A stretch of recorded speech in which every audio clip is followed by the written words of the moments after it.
And it was a little bit frustrating to, I think, all of us. And but again, these are how you learn things, I guess. Sometimes you got to just chew on them a bit. And I'll tell you, 2 weeks ago, something happened, and that was our public affairs people here in the Air Force had got word of some of the things that we were doing, and they'd asked us to come in and brief them.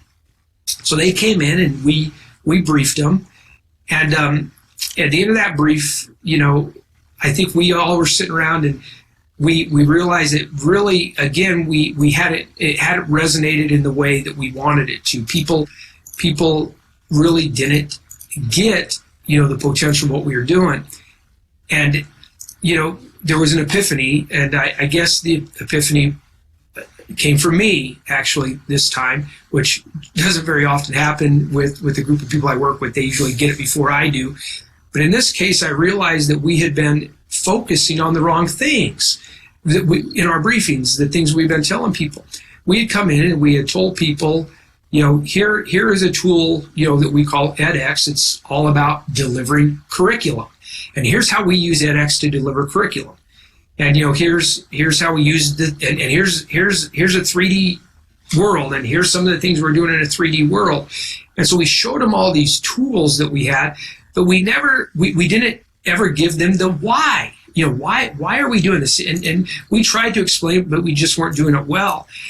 And we realized at that point, and like I said, I don't know how the epiphany came, it just came, that what we were showing them was the tools, but what the real magic of what we were doing wasn't the tools themselves. It was really the learning analytics, the lessons that could be gauged from what we were doing in these environments. Especially with this idea of the Internet of Things, which was actually a new concept to me until just this year. But really the secret sauce to what we were doing is pulling all this stuff together and being able to get be able to collect data and actually go from the data to information to knowledge to actual wisdom. And then using what we learned to design greater educational experiences, or using what we learned for even bigger things than just education. And so we flipped our entire briefing, and we started with that. We started with the big concept, this concept that we had really just steered away from because we thought it was too big for many of the people that were just kind of seeing it for the first time for them to understand. And we took a real gamble a couple of days ago. We created this briefing. We did an upfront video that we did a video that tried to explain this up front. And we had my boss's boss come in. He's a MAGCOM commander. He's in charge of all the education training in the Air Force. He's a commander of Air Education Training Command, a guy by the name of General Robertson. We brought him in, and we knew that if usually you wouldn't test something like this on your boss's boss, but as we looked at what we had done, we thought we actually had it. We had it to a point where we believed we could show the why of this and then show what we had done in a way that would really cause him to get it. We figured if we could, because he's probably the same kind of technology guy as I am at heart. I sense he might be, but I figured if we could actually deliver it to him, we actually might have something. The very brilliant guy, by the way, but again, probably not a guy who's thinking on, educating in these kinds of ways. So earlier this week, we had the privilege of briefing him, and we started that briefing off with a little 5-minute video. And then we showed him our tools. We showed him, some of the things we're doing in these 3D worlds, multiplayer educational role-playing games, single-player educational role-playing games. We showed him the different platforms and gave him some testimonials, and it really worked out for us. I thought this story might resonate with some of you that might struggle in your own environments on, the people you're working with that, you're not able to communicate with them on the real, benefits of what you're doing. So, with that, and, I talked this over. I asked Andy if this would be something that he thought a group, like you that has been thinking these ways in ways much longer than I have, if it would be valuable to him. he thought it would be. So we'll show you the film, and then we'll maybe continue the discussion after that. I'd be really interested in your thoughts on the things I've just said, and even your thoughts on this film if we're getting it there. So Andy, with that, let's play the film, and then maybe we can just enter into some dialogue. Andy, do you have anything you want to add, by the way? Oh, great. Well, I think after folks see the film, sir, there'll be probably a pretty good discussion from there. So I'm going to go ahead and get the film loaded up here for those who are in the PC environment. You can see it through the viewer here. If you're on a Mac, you can see it through a link that we'll post in the chat window. And we'll get it started here so that each of you can watch it.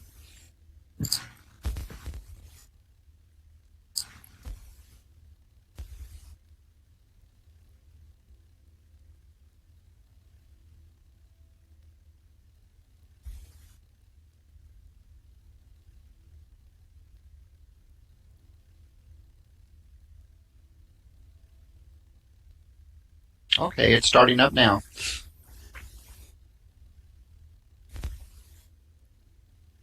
Andy, do you have the link for the chat? Yes.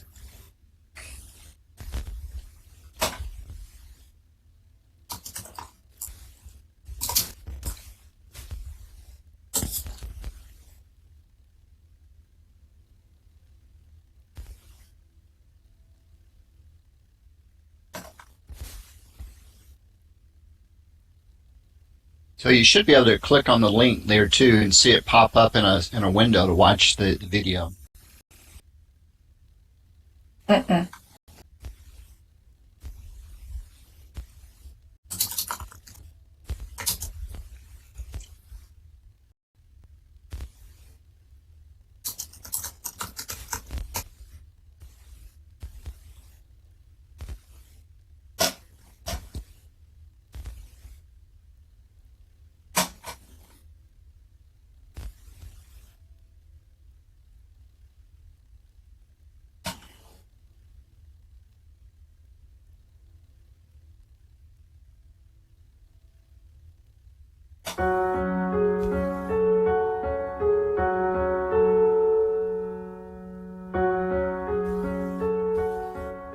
In April of 2015, the Air University commander challenged his squadron officer college to rapidly build a prototype integrated learning environment.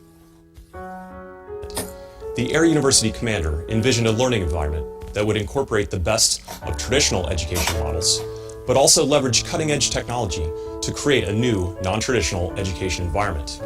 An environment that would educate more airmen, more deeply, and better prepare those airmen to think critically, act morally, and innovate rapidly. By May of 2015, a small team of educational designers and savvy tech experts came together at Squadron Officer College to begin building this environment. The team quickly dissected the Air University commander's vision into their mission statement: Air Force education, anytime, any place, forever. In January 2016, SOC launched components of the ILE and delivered curriculum to over 600 students to rave reviews. To date, more than 1,800 captains have been impacted by a more robust educational experience. By June of 2016, the small team had determined that the Air University commander's envisioned ILE would first and foremost be built as an open source platform and be owned not by a contractor, but by Air University. It's believed as technologies advance, these two key ingredients, open source architecture and AU ownership, will allow the integrated learning environment to always grow quickly and organically, without having to wait to incorporate new technologies or pay exuberant upgrade costs to an owning company. Second, it was realized that the integrated learning environment would need to have three major capabilities. First, a curriculum delivery platform, which we now call AU edX. Second, a collaboration platform called XO.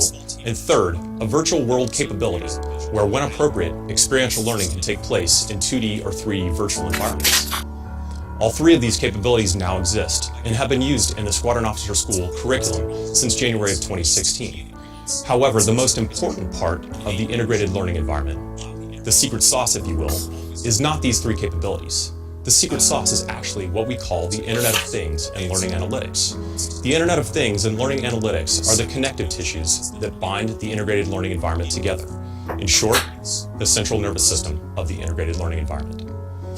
When fully functioning as a truly integrated learning environment, the Internet of Things and learning analytics will enable a student and his or her instructor to know what a student knows, what a student doesn't know, what a student has learned, and what a student needs to learn. The Internet of Things and learning analytics will also give insights into how individual students best learn certain subjects and even how fast or slow those students learn those subjects. In the live presentations, which will follow this video, we will show you how Squadron Officer College is utilizing the 3 highly visible capabilities integrated learning environment. Again, these are the Curriculum Delivery Platform, edX, the Collaboration Platform, XO, and Virtual World capabilities. First, let us more conceptually introduce you to the integrated learning environment's central nervous system, the Internet of Things and learning analytics.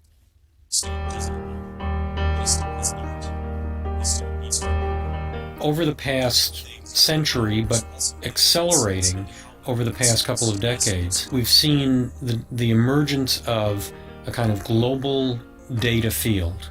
The planet itself, natural systems, human systems, physical objects, have always generated an enormous amount of data, but we didn't used to be able to hear it, to see it, to capture it. Now we can, because all of this stuff is now instrumented.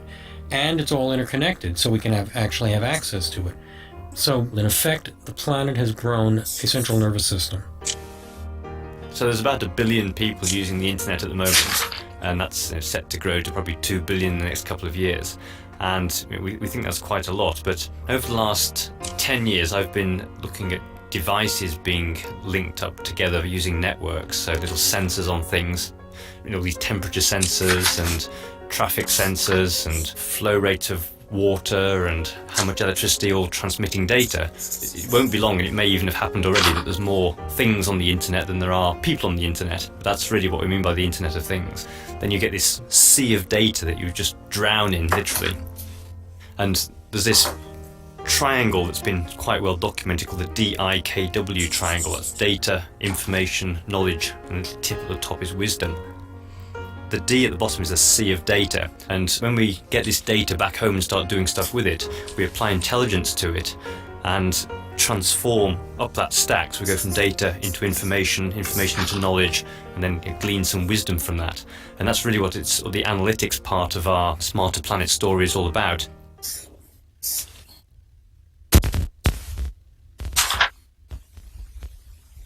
Okay, great. So the video's finished playing, and General, if you need if anybody wants to highlight certain features of what they've seen.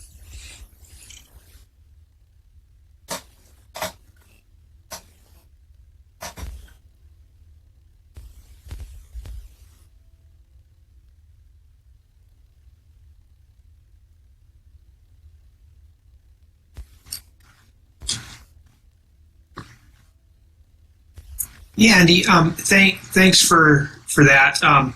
So I will tell you, it's interesting as you're actually using these tools and you're trying to get them into education. How you actually get people to see the what if.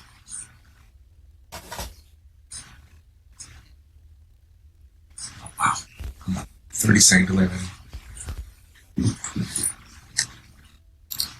Okay, great.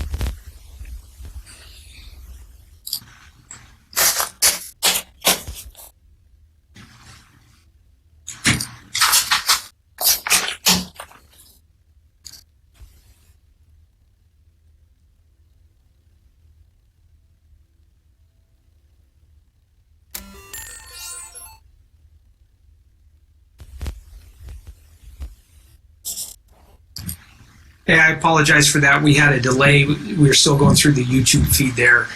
And Okay. this should probably be working a little bit better now. How about I just open it up and see if there's any questions that anybody has for us people who've been working this here at Squadron Officer College, and between all of us, we might be able to give you some intelligent answers.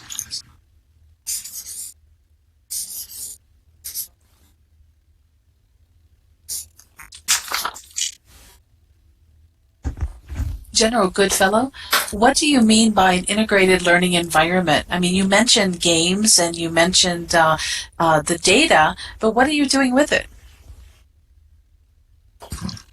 Is it Cynthia? It sure is.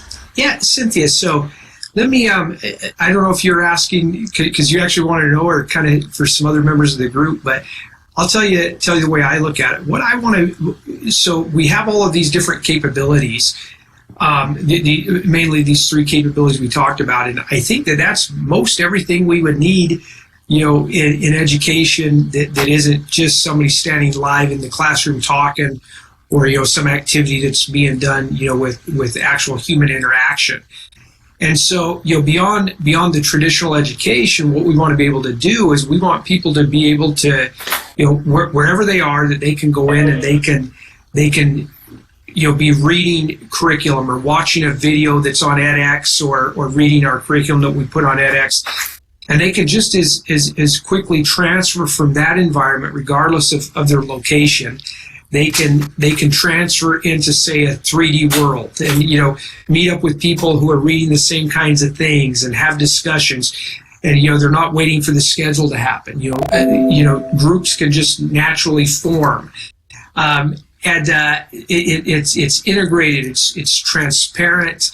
And like I said, the main thing is that it can really happen anytime, any place, anywhere, I guess, and and it doesn't stop. And so it's an environment where this can just always go on.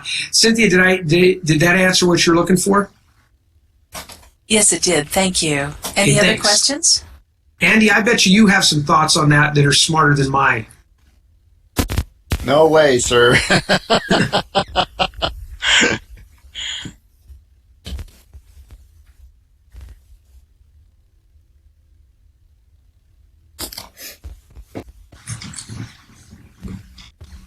Tuya, you can go ahead and ask, or you can send it through me. Either way. This is Lear.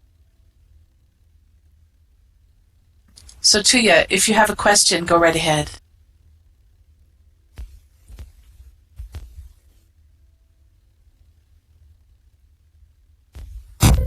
Okay, thank you. Has this environment and technology allowed you to work with groups other than American military groups, like allies and people from client countries and like that?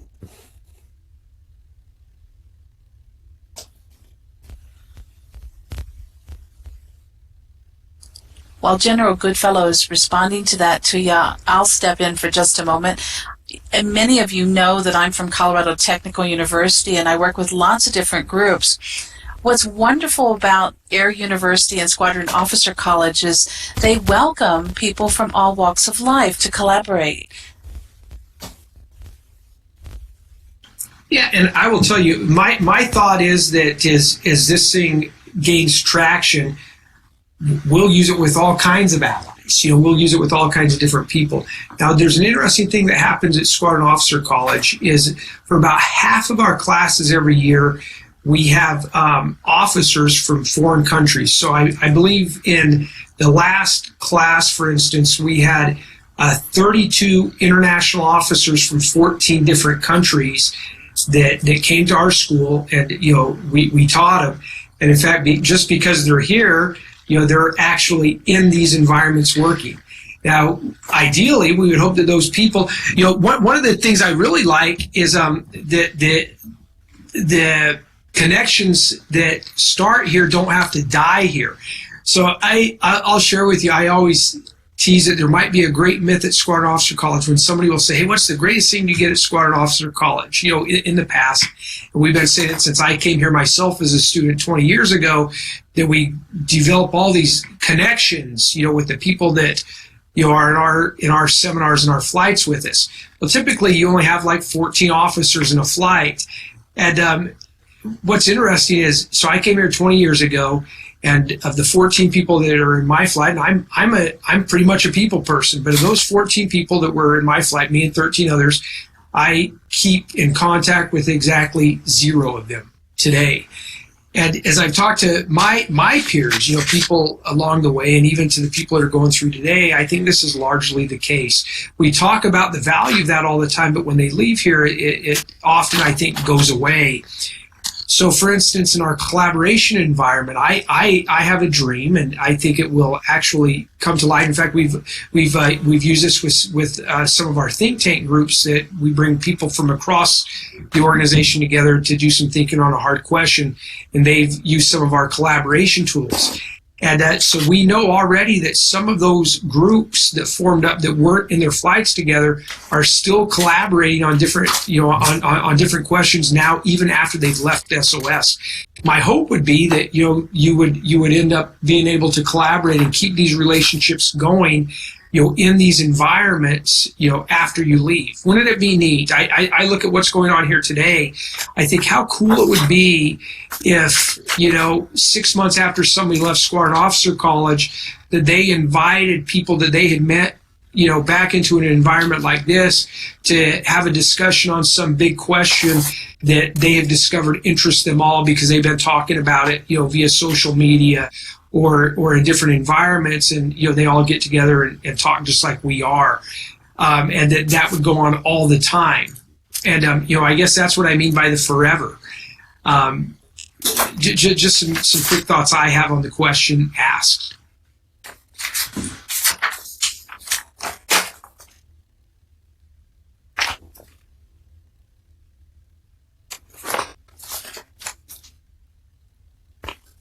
Any other questions?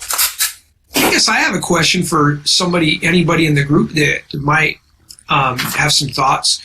So we've just kind of described the kind of things we're doing here, and I know that there's those of you, I know that that somebody said that they've taught like 48 classes in these environments. After hearing the story that I shared, do you have similar experiences, and how might some of you overcome some of these experiences where it's just the technology people that are interested in what you're doing? We've had success here at Squadron Officer College. I can't tell you how many people have created a new class using edX, and they're so excited that they have created a new class that in fact now we're using to teach our students here, and they were not curriculum developers before. All they were is they were people that basically delivered curriculum that was developed for them, and all of a sudden they have ownership of their curriculum and they feel like they can have impact. And they all, when we've had them stand up and talk to people about it, they always do the same kind of thing I do here. They go, look what I built, and look how grand it is for the education of my students. And I'm not a technology person, they'll say. But the common man, the common lady is using this technology today to great effect in our education environment. Anyway, any other people have stories like that?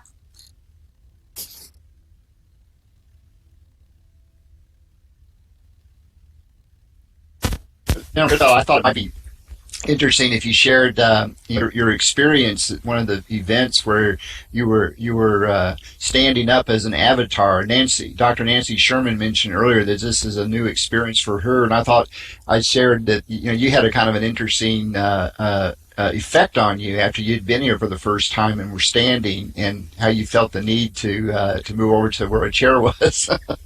Sure, Andy. I'll tell you.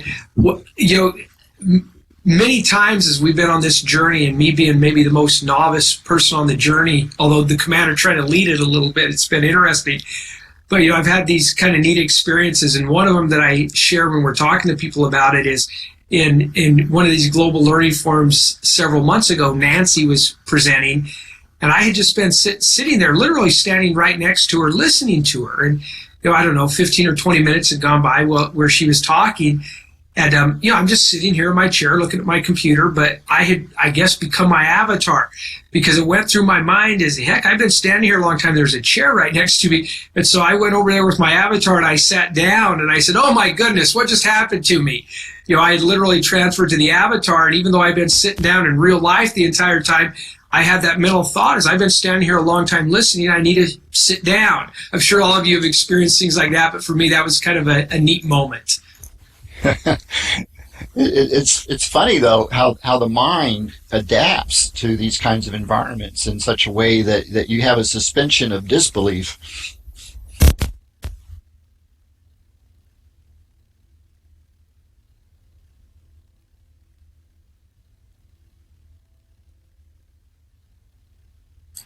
Okay, well, if there's no more questions or thoughts, how about I turn it back over to the moderators, and I'm just interested in hearing what continues from this point. Oh, okay. Well, thank you, Jenna, very much.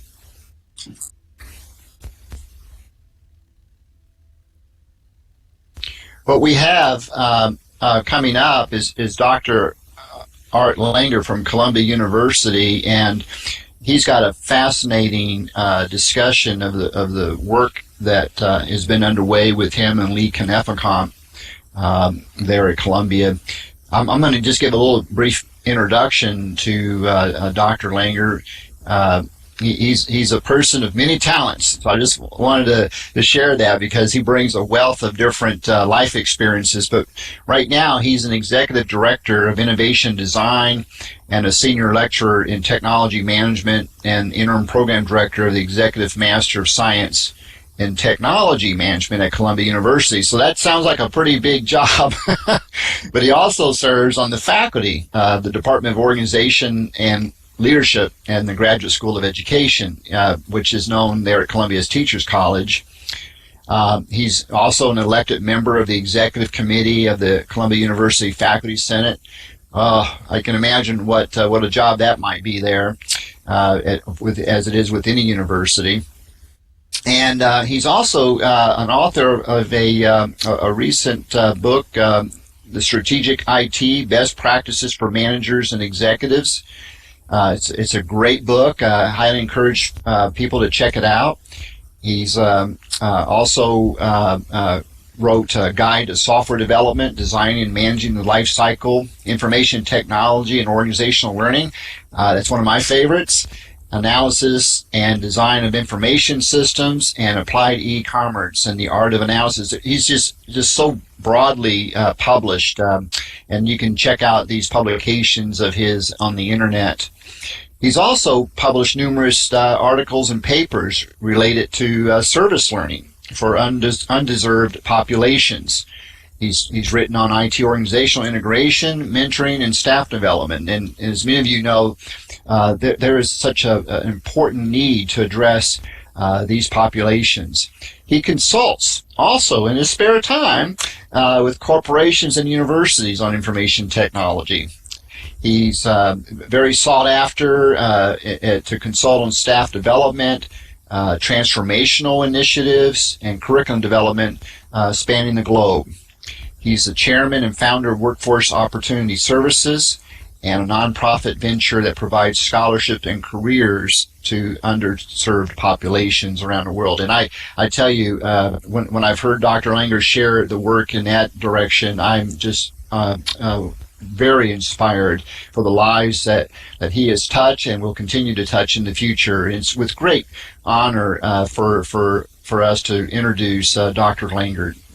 Dr. Langer, it's all yours.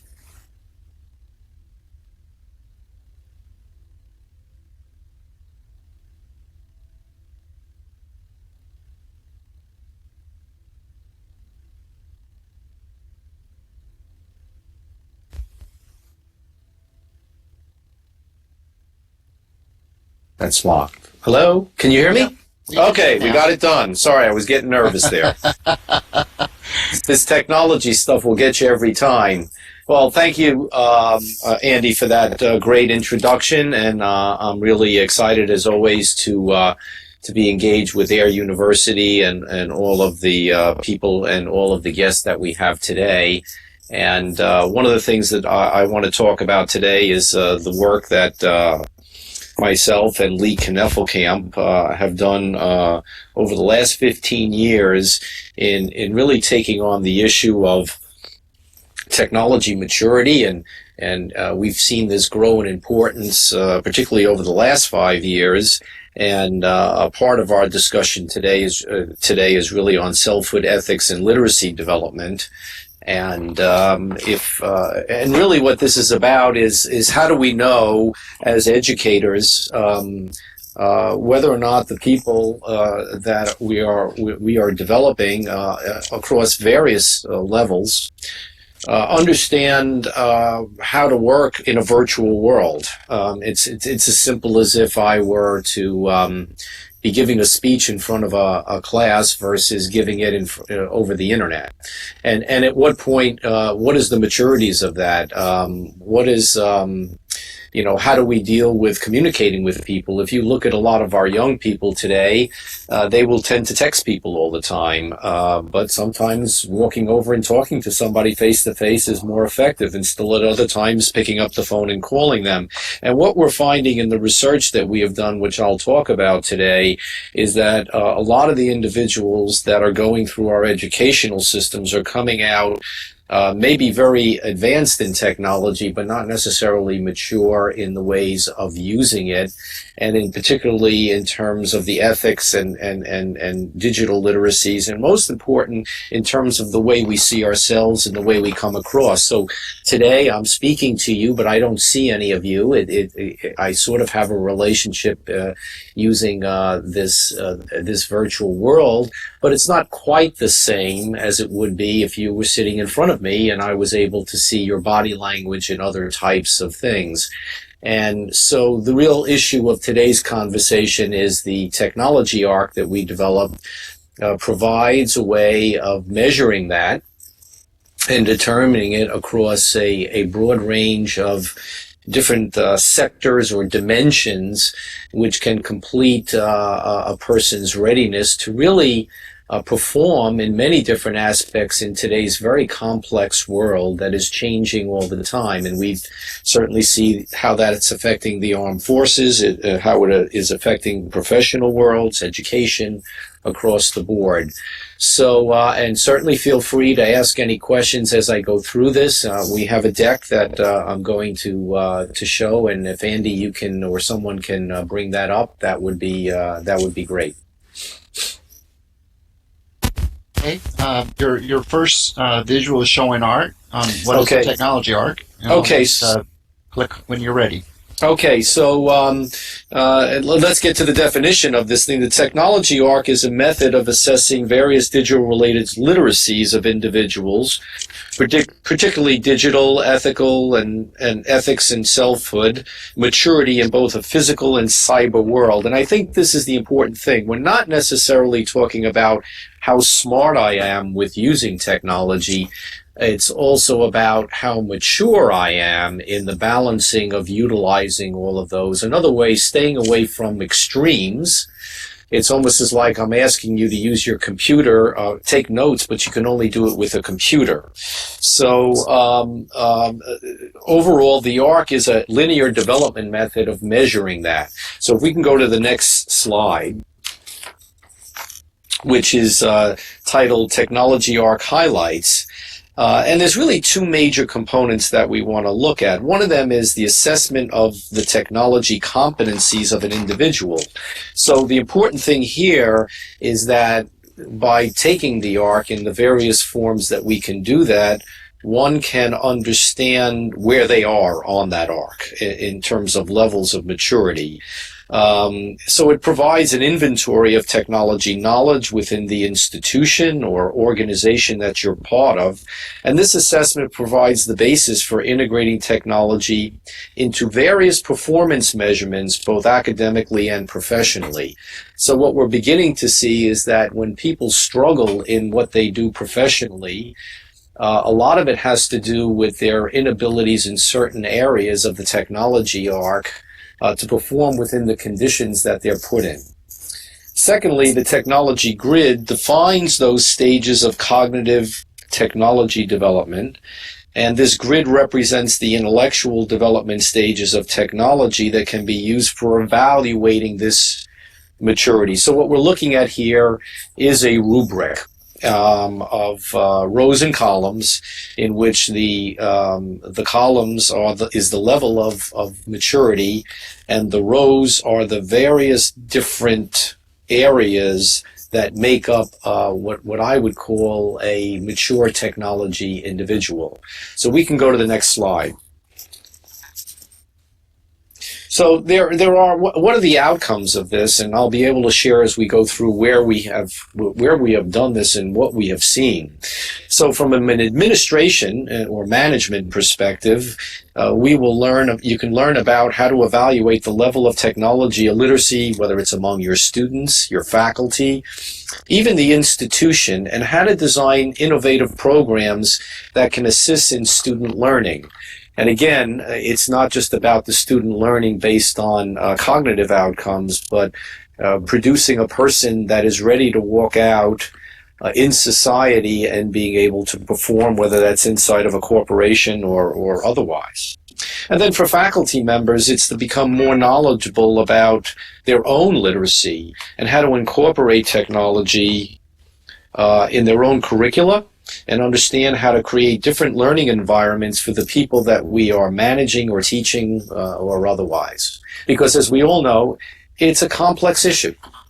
So now let's go to the next slide, in which you will be able to take a look at the rows and columns, so to speak, that make up the arc. So as you can see on the dimensions of the arc, the columns, are the measurements of stages of maturity in this cyberspace world.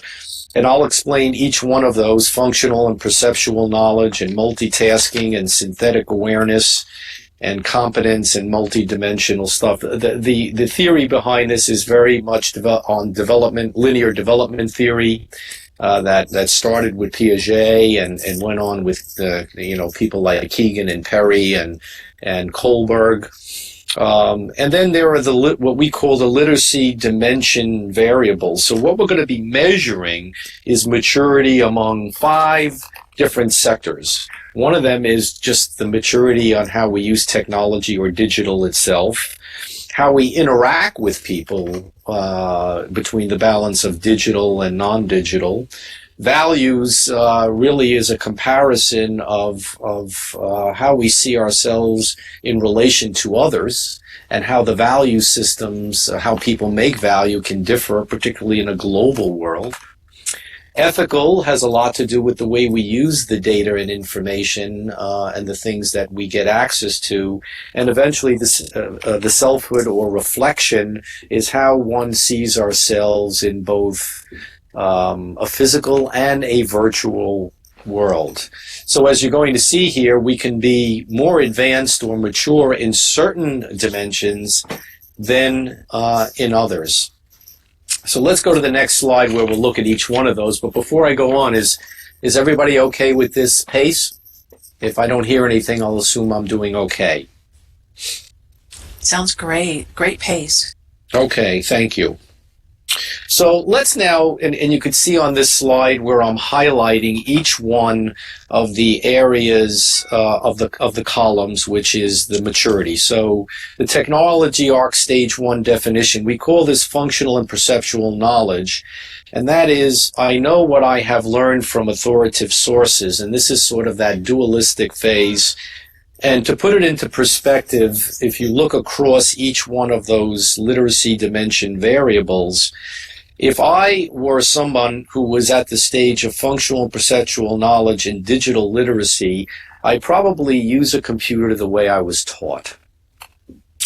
But as we all know, the way we were taught is not all of the ways we can do it. So many of us probably use keystrokes or sign on or use our iPhones and the technology we have likely in a very limited way. The way that we're comfortable with, the way we feel we can be productive in, but not necessarily in all of the ways that are possibilities. In interactions literacy, and this is one of the ones that we're seeing, for example, if you look at the millennials, 90% of the time they're texting you because that's the way they were brought up and taught. But there are many ways people can interact with each other. In values and ethics and reflective, all of those are based on how we were brought up. And typically those things, when we call them authoritative sources because that's where we were indoctrinated. It starts with our parents, it then goes into the communities in which we grow up, and obviously in the teachers that we have and the societies that we are used to. And of course, the challenges in cyberspace today is that the world is very flat, as Freeman said, and all of a sudden the ways we are doing things may not be the way we need to do them, particularly as technology continues to evolve and change the way we do things. So if that is clear to everybody, basically what we're saying here is an individual who would score across those areas are people who probably are productive within the confines and typically the narrow areas that they were taught how to do it. And you could go back into our early educational processes in which that type of education is very outcome-based, in which we can perform with the way we've been asked to perform. So now let's go to the next slide. And to each time we move to the right here, we are moving to a higher level of complexity or maturity in thinking. And in technology arc stage 2, which we called multitasking, is the acknowledgement that there are other ways of knowing, but they are subordinate to the authoritative sources. And let me explain this. This would mean that if in digital literacy you were in this stage 2 of multitasking, you would recognize that the way you use technology is not the way some other people use it. However, we use the word subordinate because your perspective would be that your way is better than theirs. And therefore, you would continue to utilize the ways that you were taught. Now, if you go down the rows, I was taught to text, and I'm going to continue to text, even though I recognize that other people don't text as much as I do. Values, ethics, and reflection. So what you're seeing here is a person who is in stage 2, while they are at a higher level of multiplicity, they are still very authoritative based and view others that do things differently than them in a subordinate way. In other words, they recognize it's almost condescending. But what we are seeing in stage 2 of any measurement that we would do is that we're beginning to see someone who's becoming slightly more complex. Now, if we go to stage 3, we now have reached the stage of what we call synthetic awareness, which is a commitment to the integration of those two and the recognition of the value of the blended method. In other words, the subordinate is no longer subordinate. They are indeed equivalent. And what the synthetic awareness means is a commitment by the individual to be able to do things in a multitasking way. So in the case I gave you of the digital literacy, I recognize that this is the way I use technology. I also understand that there are people who use it differently, and the synthetic awareness stage would mean that I need to commit to learning all of those. You haven't done it yet, but you are committed. Think of it this way. Stage 3 is like committing to stop smoking because it's no good for you, but you haven't done it yet. We call this stage the stage of awareness because it is so key to get someone to that stage, because before that they haven't yet necessarily internalized the value of the other. So the other now becomes equivalent to what you've learned. So in interactions and values and ethics and selfhood, all of those things, the individual has accepted the fact. It is the stage of acceptance, the importance of being able to utilize all of those. So it's almost like saying, even in digital, that maybe sometimes you can use a pen and write something down on a piece of paper, that there might be some value in that. There may be some feeling you get when you have a pen in your hand, or calling someone on the phone, or actually going in their office under certain circumstances really has value. And as we're going to see, that there are dramatic limitations if one does not get to the stage of acceptance. I'll just stop here. Is everything okay? Are there any questions, or is the pace still okay? Okay, I'm going to move ahead to the next slide, which is the stage 4, what we call competence, which is nothing more of the stabilization of the multiple methods. This would be, in the example I gave you, the case where I have in effect stopped smoking. So it becomes the stage of automatic. It becomes part of who you are. So being digitally literate in the competence level means you automatically know how to migrate between different types of technology, different ways of using technology, and even incorporating what I would call physical or manual things that are still there. And same thing with interactions. I automatically are competent enough to know at various times that this might be a better time for me to make a phone call than write a text, or go into somebody's office and talk to them. And that reflection and all of those ethical things all exist in a very complex world of choices that are based on the circumstances under each set of situation. And this is what is very key. It's almost like knowing you have a toolbox of choices and have become mature enough to know that in certain sets of situations, one or the other or both may or many may be useful to you. Now, if you were to compare that to functional perceptual knowledge, which is stage 1, that is inconceivable. The person is more on automatic in that stage and will just utilize the methods that they were taught from authoritative sources, regardless of the changing environment that they may be in. And I hope that you can see at this point the devastating repercussions of thinking that way. And this is why we have people, as I don't know if all of you are familiar with the Peter Principle, which is a very common corporate kind of word, is we keep promoting you until you find your level of incompetence. And this is sort of associated with the fact that the environments change and people are not capable or equipped to dealing with environments that are different and that may require different types of communications. Take into, for instance, the fact that you may be dealing with someone who doesn't use their BlackBerry or their iPhone.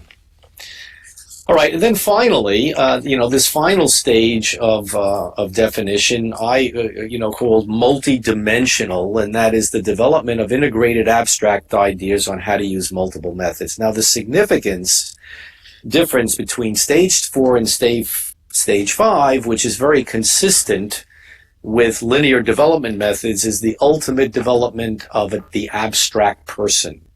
And that is not what is today, but what could be tomorrow. So how will I teach and interact with my students tomorrow?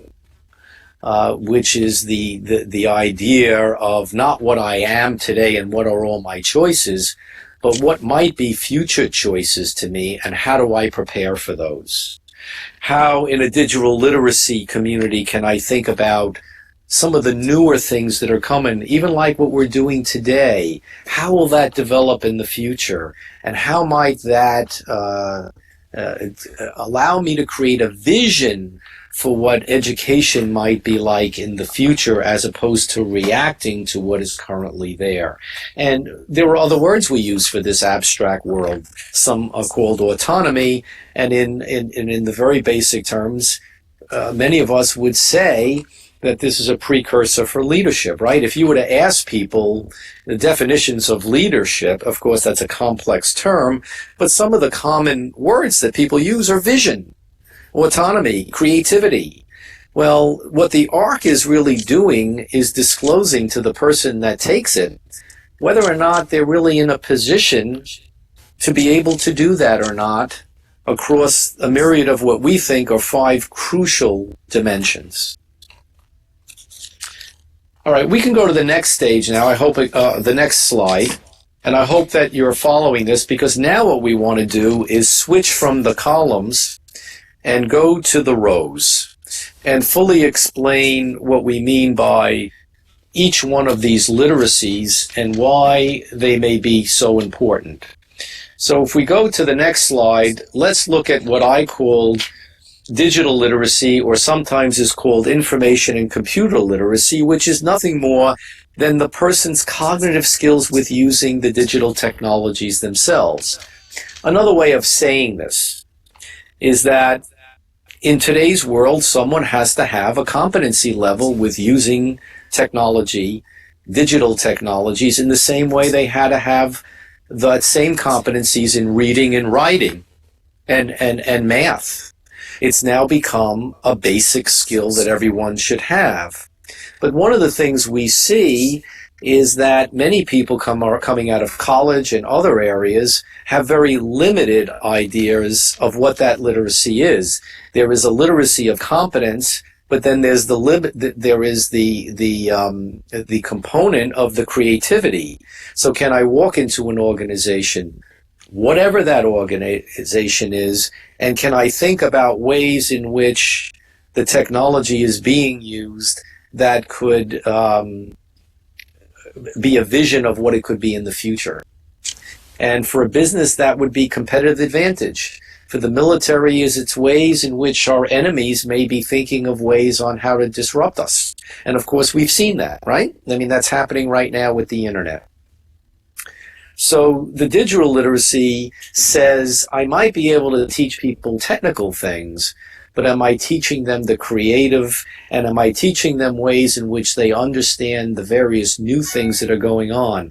I was at a session just yesterday in which somebody, the chief digital officer of the museum of, the Metropolitan Museum of Art, was talking about all of the new things that are coming out. And if one is in functional and perceptual knowledge, they're going to ignore that, you see? If they're in synthetic awareness, they may be making a commitment to it and saying, boy, this is something I really have to do. But if they're in the multidimensional stage, then they're thinking immediately of ways in which that can be useful to their organizations from a strategic, visionary leadership perspective. Does that make sense to everybody?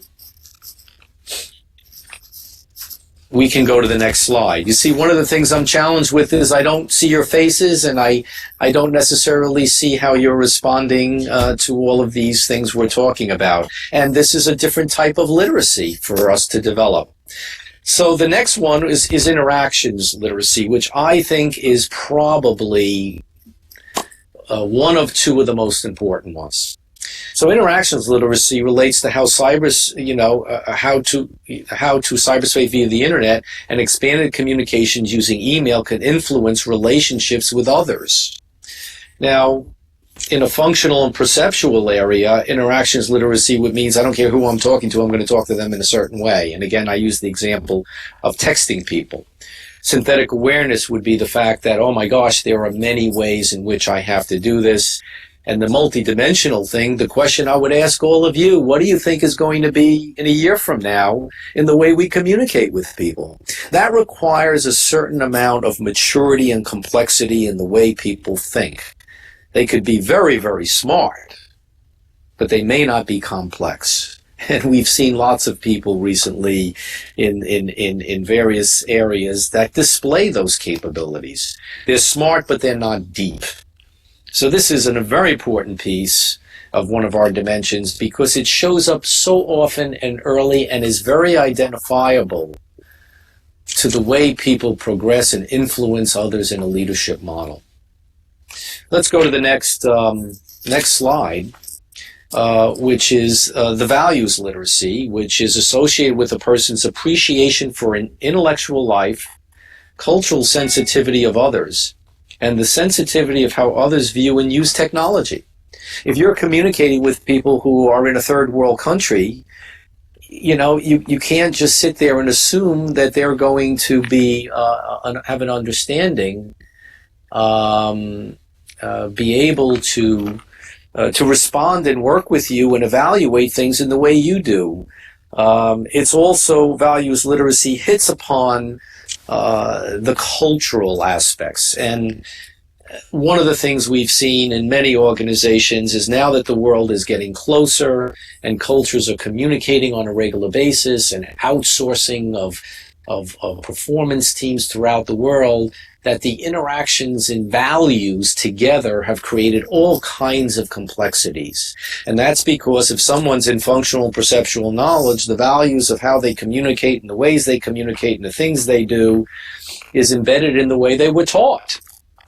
The synthetic awareness piece would be the viability that I have to become more of a multicultural person and be able to respect the fact that others don't think the way I do and make value of things.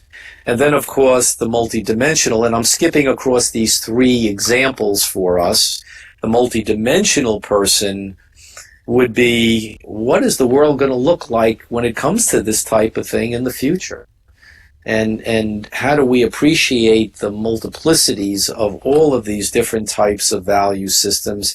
And what, from a leadership perspective, are we going to do about educating and assessing it?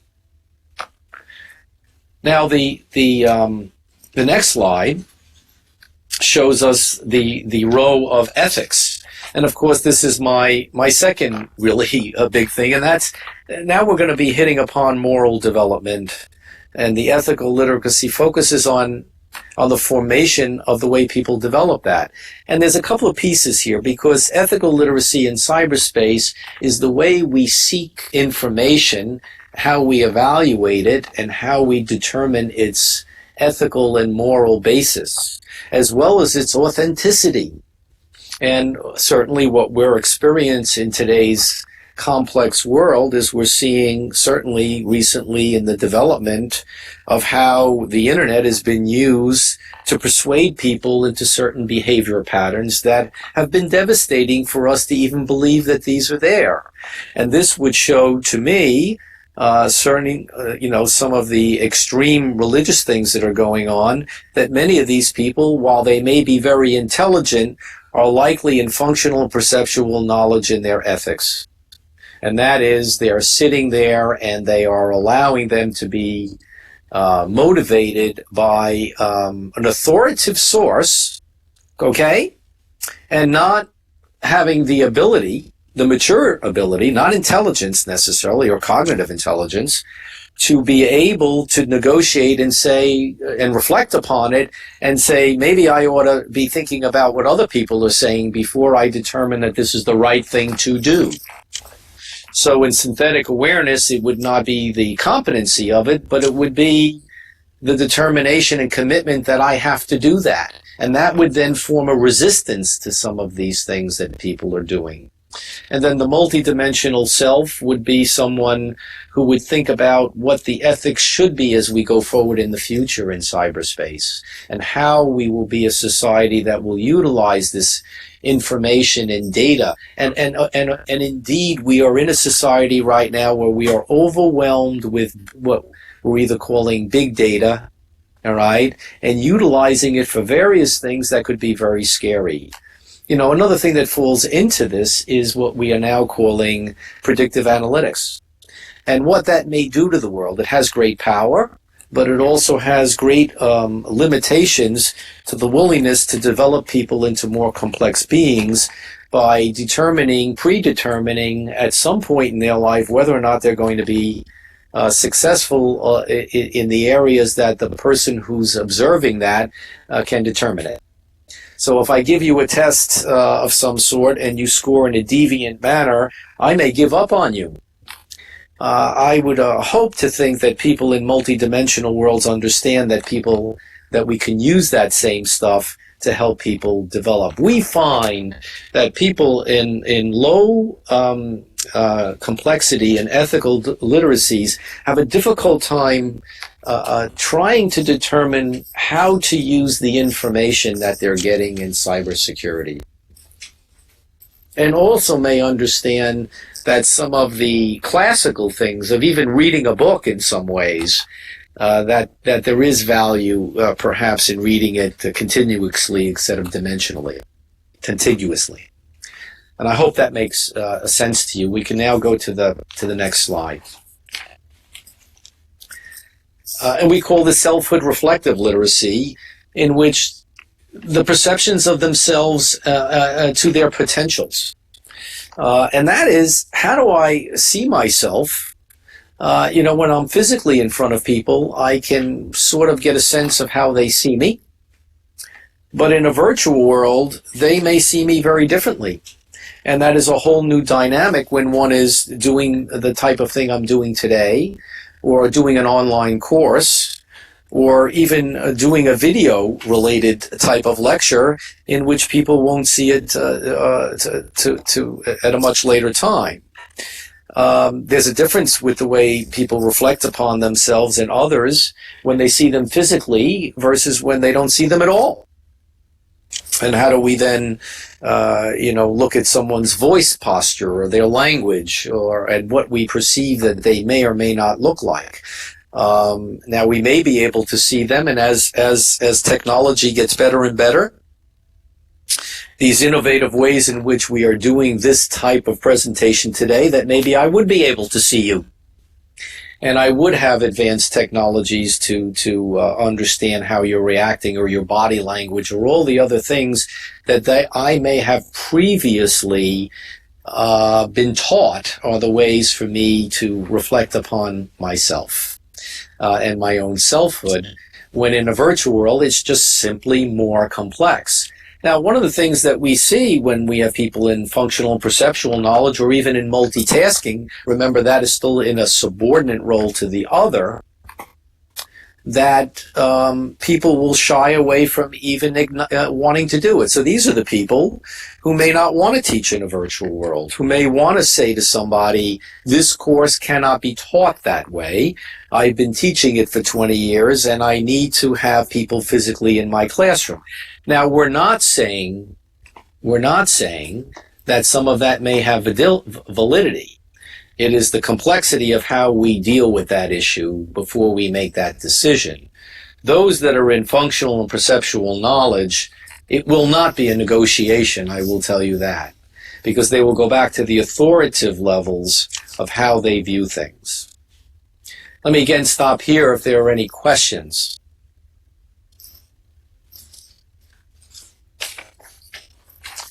So what I've hoped to have accomplished at this point is simply giving you an idea of how this works. Now, if we go to the next slide, you will see what I would call a sample grid. And what you should see here immediately is, if we look at information, digital literacy, the person, this hypothetical individual, is at synthetic awareness, which means they're committed. But the same person in interactive literacy is only in multitasking, which means they're subordinate to others. And oh my gosh, in values, ethical, and reflective literacy, they are very much in a very dualistic mode of thinking in terms of the way they do things. Now, the beauty, we think, of the ARC is how one can utilize it to reflect and to measure progress. So let me give you an example. Let's say this hypothetical person here took the ARC as a freshman. And then we were to have them take the ARC again in their junior year or sophomore year. What would the growth be? What would be the growth that we were looking at? So we can then measure complexity growth across each of these areas. And of course, it can also be used to determine what areas the student needs to develop further in and what we hope to accomplish. And of course, we could use this in a number of different areas, right? We could use it professionally, we could use it strategically. So the idea behind this grid is very often is people are not consistent across each of the particular dimensions. And this gives the person the ability to also reflect on why they may be struggling in certain environments that they have been put into. It allows them to understand it on both sides and provides a very good ability to have those types of interactive conversations of development. Now, if we go to the next slide, I want to talk a little bit about a real-world result, and I'll leave the university unnamed at this point. But Lee and I were called into a situation where we were looking at the engineering profession, and I'm not an engineer. I'm more of a computer scientist and or psych person, but in this particular area, there's a governing body called ABET. I honestly don't know what ABET stands for, but it's like the AICPA, the American Institute of Certified Public Accountants. And they had discovered that many of their engineers in engineering firms, while they were very good engineers, they were failing at the executive levels. Now, what does that mean? They were failing to work well in the board with their boards of directors. They weren't good managers. They didn't have good vision. They didn't understand strategy and many other things. And we were asked by the university, by the chair of the mechanical engineering department, if we could do an assessment among their students as to how they might score across the technology arc. And we had well over 100 students who took the arc across 3 levels in the university: freshmen, sophomores, and juniors. We did not look at seniors for various reasons. And we came up with 2 results, one which was staggering for us, which answered the question. What we found in the case of information, digital literacy, that the university was doing a very good job, that most of the students, by the time they had reached the junior year, actually by the sophomore year, were well equipped technically and understood the complexities of using different types of technologies in different ways. We had no problems with that. We thought we would find more in the reflective space, but we actually found that there were no really significant difference in there and values. But where we did find some very interesting things was between ethical and interactions. And I'll leave interactions for second. So if you look at the grid here, you'll find each column represents here a freshman, sophomore, and junior.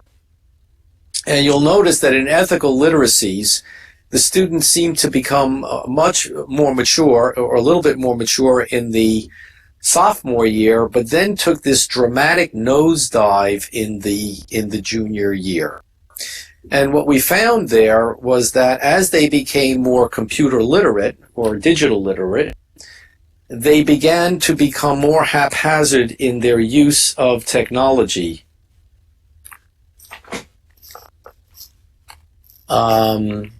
And the result of that was that there was a problem among these students in that we were not able to, there was a problem between the balance of what they learned technically and what they, and how they were applying it in ethics. So that was the first real issue.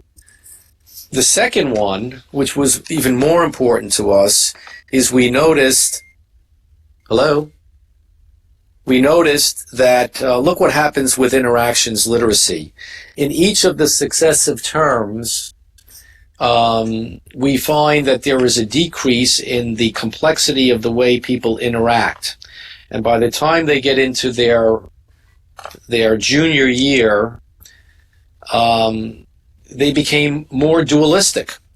And what we found here is that once they became very technical, and this gets back to the millennial, the ways in which they wanted to communicate with people was via email and texting.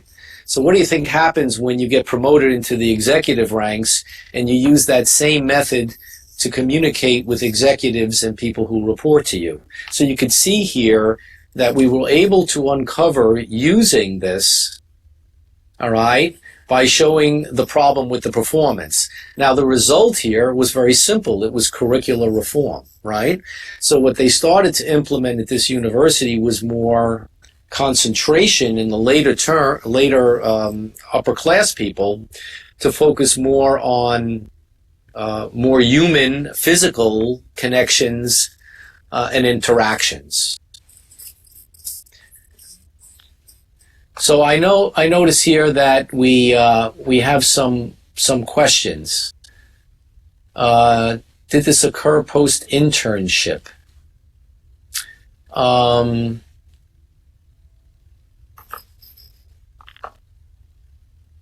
Yes, these things did occur post-internship.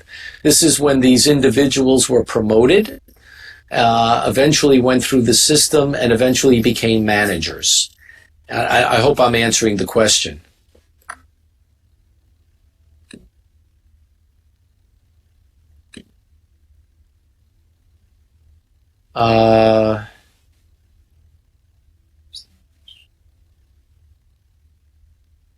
The question I'm getting now is, this must be the APP. We waited, formally recognized that too much technology can be a bad thing. It's not necessarily a bad thing. What we're saying is a lack of diversity within the environments that we're looking at is the bad thing. So there are times when advanced technology is crucial, but there are times when using physical and other methods are also good. I understand. That's correct. Maintaining balance is the key. And balance within the environment. Yes, you can evaluate the ARC, and in fact, Andy and I have developed a quantitative survey instrument in which, and this is what we used in the university, is that students answered a bunch of questions across a Likert scale, and then it automatically produced the grid, as we call it. However, there are other ways of doing it. We've also done this through learning journals, creating situations where students write papers. You could even do it through interviews. So there's both qualitative and quantitative availabilities. Is the survey available publicly? I'm going to let Andy answer that one because we're working on it. Yeah, we've been working to make it available in a digital form so that people can have access. But we're also wanting to make sure that when people take the survey, they have some facilitation of interpretation of the results. And so Art and I are going to talk through some models for how we can, offer that flexibility. So when people take the survey technology ARC, they can have a way to understand what it means. Yeah, I'll just give you an example of something I'm doing at Columbia. We have a tech management program, as you saw in my bio, in which we produce tomorrow's executive CIOs or CTOs or chief digital officers. And students come to us with 10 years of experience, and they're very, very smart in the technology. But one of the things that we've done, as I remembered the problems that we hit with this particular university, is we have oral defenses. And tomorrow, some 80 students will defend by walking into a room, seeing people's faces, because that's the kind of thing they're going to see, at least at this point, if they have to go sell a strategy to a board of directors in a company. And what we find is that most of them, in the first time they do this, are ill-equipped. So what we've done is we've used the ARC to provide us with the guidance and template of how we design the curriculum. There is a lot that has been written. Someone asked, Beth, I think you've asked whether or not this can be done for children, and there are people out there that have done this and used it in the K through 12 world. And I guess what we would like to advocate is the sooner the better, to teach students the complexity of these things and not just the knowledge to it. And indeed, we know that children have been using this stuff inappropriately at times. Think about the ethical things that we've seen children use computers for. Selby, I totally agree with your comment that knowing how to choose the right tool is as important as knowing what to do with the tool.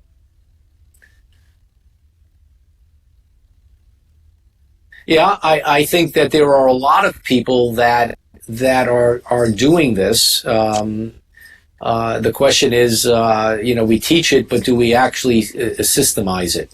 And I think that we're at a point where we have to start thinking about how we're going to do this.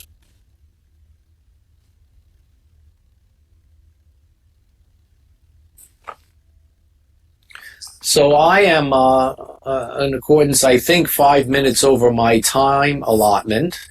And if I guess, yeah, you're right. You cannot choose the right tool if you don't understand the tool, and that's why. Keep in mind that synthetic awareness is still a very important thing. You need to be taught how to do this. But then the question is, how do we develop a much more complex mind to understand how to apply it? So this sort of ends my presentation, and if there are no other questions, I hope that this has been provocative. I hope that you've enjoyed it, and certainly through Andy and everyone else, please feel free to get in touch with me either via email or by phone. And I'm always thrilled when I get a chance to talk about this. Hey, Art, this is General Goodfellow again. Hey, thanks for your talk. I just wanted to make one comment. I have never seen an avatar who looks so much like the real person in my entire life. That is one heck of an avatar you got. There's only one comment I must tell you, and that is you don't have the bow tie, so you got to work on that. And Andy, I got you a bow tie, so you got a sample there. I'm sitting here next to one of my guys, and I had told him that same thing earlier. Everything except the bow tie. So thank you. You're welcome. But you were absolutely right, Art, about practicing by using tying it around near your kneecap, and I've done that actually. Okay. Well, we'll keep working on that. But I sincerely hope you focus on this thing, because the ways in which we're using this new digital world, and with the significant digital disruptions that are going on, people are really challenged to understand where they stand in this very complex world.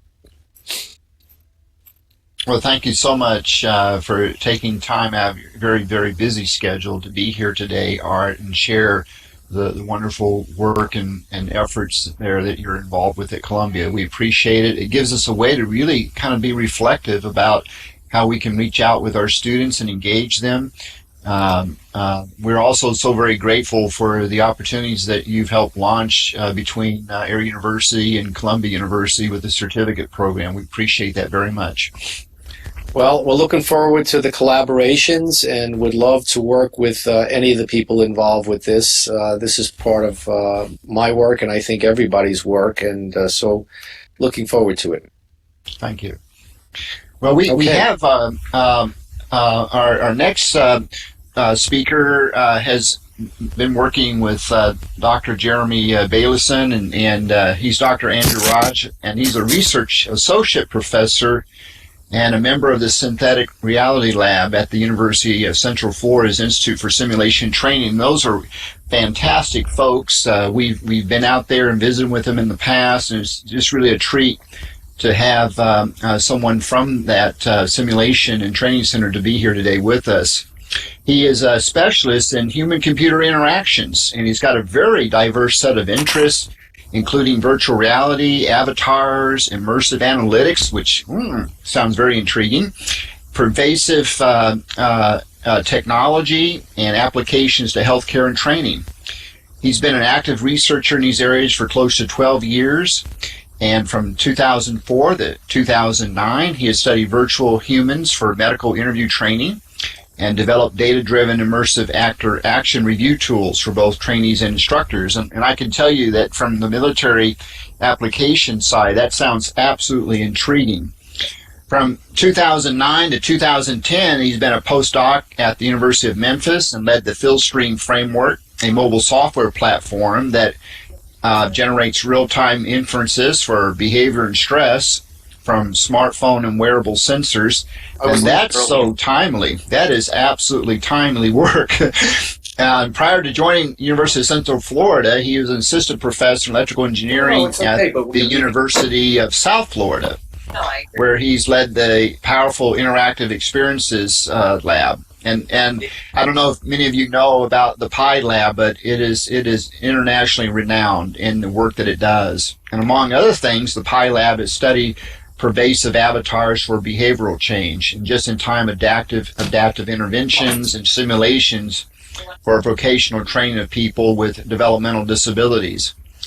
Well, he's been already in his time in the academy. He's been extremely effective, and his research is really nationally known, internationally known. But he did get his PhD in computer engineering from the University of Florida in 2009, and an MS in computer science from University of North Carolina at Chapel Hill. And in 2003, he received a Bachelor of Science in Computer Science from Northwestern University. He's a member of IEEE and a senior member of the American Computational Machinery Society, otherwise known as ACM. And with that, it is a pleasure to have you join us today. I know that you came in pretty quickly, and we're going to post your slide access in the chat window so people can see the slides as you're talking to them. But we appreciate your patience and willingness to come here on short notice. Thank you so much. Thank you for having me. I hope you can hear me. Yes, you're coming in really nicely. Great.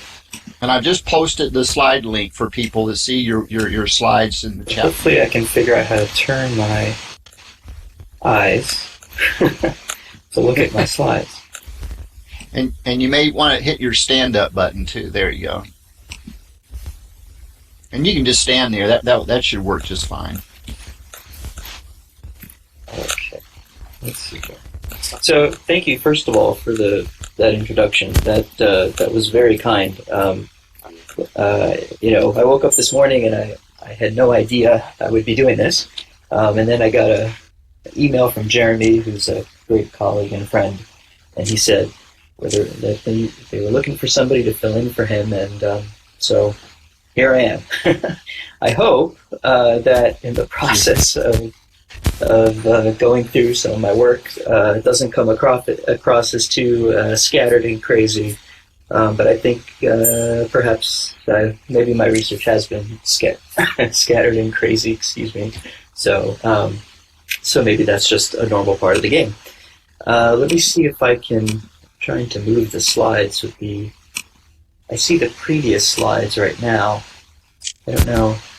People will have to look at your slides from a link that you gave, because sure. we were not able to get them all up in there, and how quickly you were able to create them for us. Thank you. No worries. So hopefully you've had a chance to download the slides. At a big picture, I've been interested in virtual reality and people's behavior in virtual reality. And behavior gets really interesting when you add in virtual people. So broadly speaking, if you look at my research, there's quite a bit of virtual people and virtual behavior, and even some interest in seeing how those things affect real behavior. My really broad questions are sort of a fill in the blank. I want to know how certain cues or characteristics of interactions between people and virtual people, how those cues can actually affect or change those interactions. What, of course, are the implications? How can we actually take what we learn about interactions with virtual humans at a science side and then apply them to real-world training applications? Then my third interest, which is perhaps maybe really my first, but it's in the process of doing other stuff. It's taken a while to get there. But it's what are the right tools to answer those two questions? How do we look at interactions between people and virtual people to better understand what works and what doesn't, and from a training and learning perspective? So I'll start out by talking about actually work I did from 2004 to 2009 for my PhD.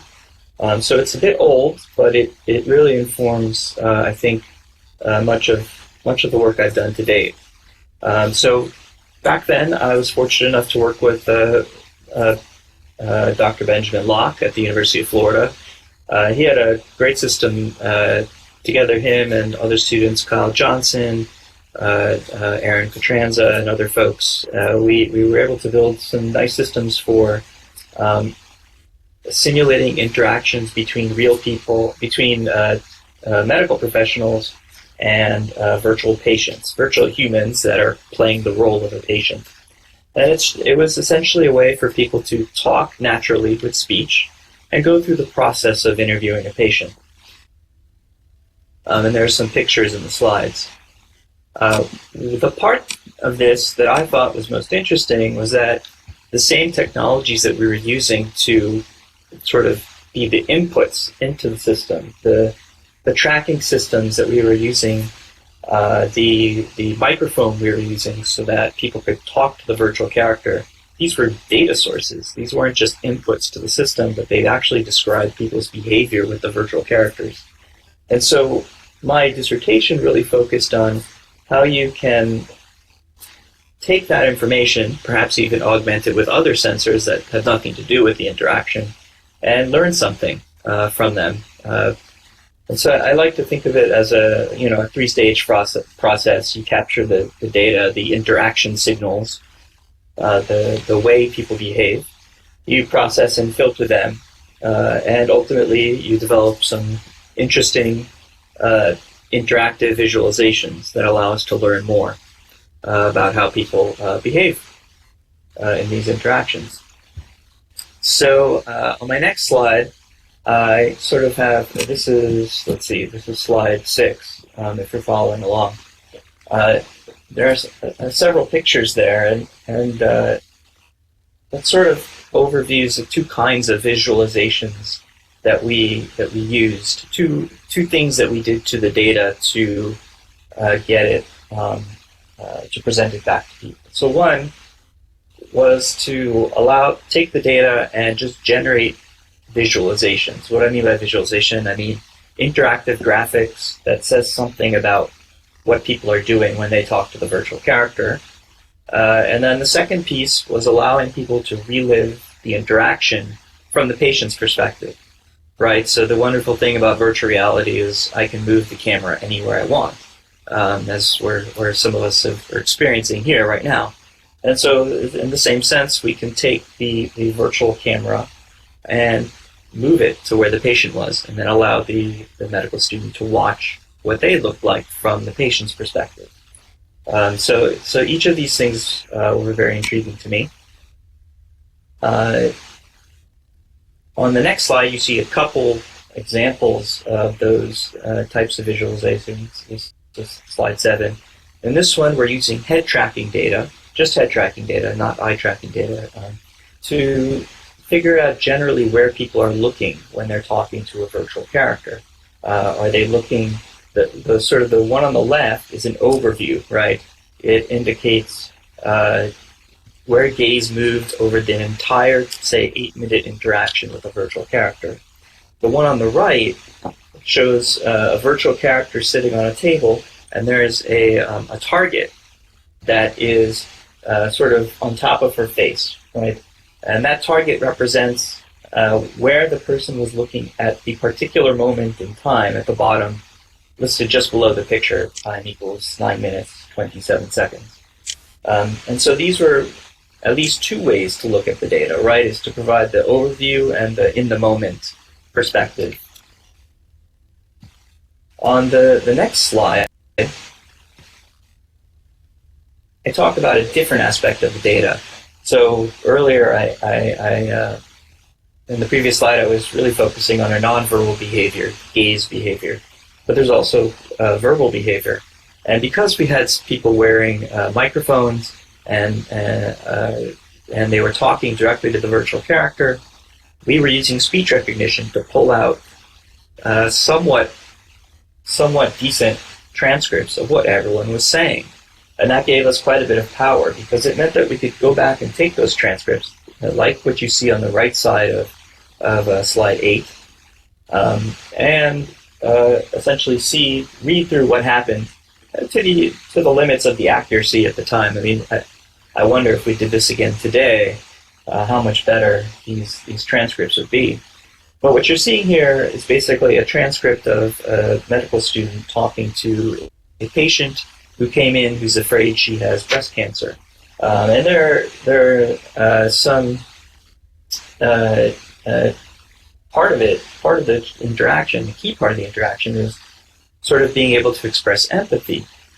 So there's a point in the interaction where the patient says, "Oh, my mother lost her life to breast cancer 2 years ago," and you know what you want to see from the doctor is the acknowledgement of this sort of scary event, because it's clearly related to why the patient is there, and trying to at least reassure them that there's quite a bit more to do before we know what the problem is, right?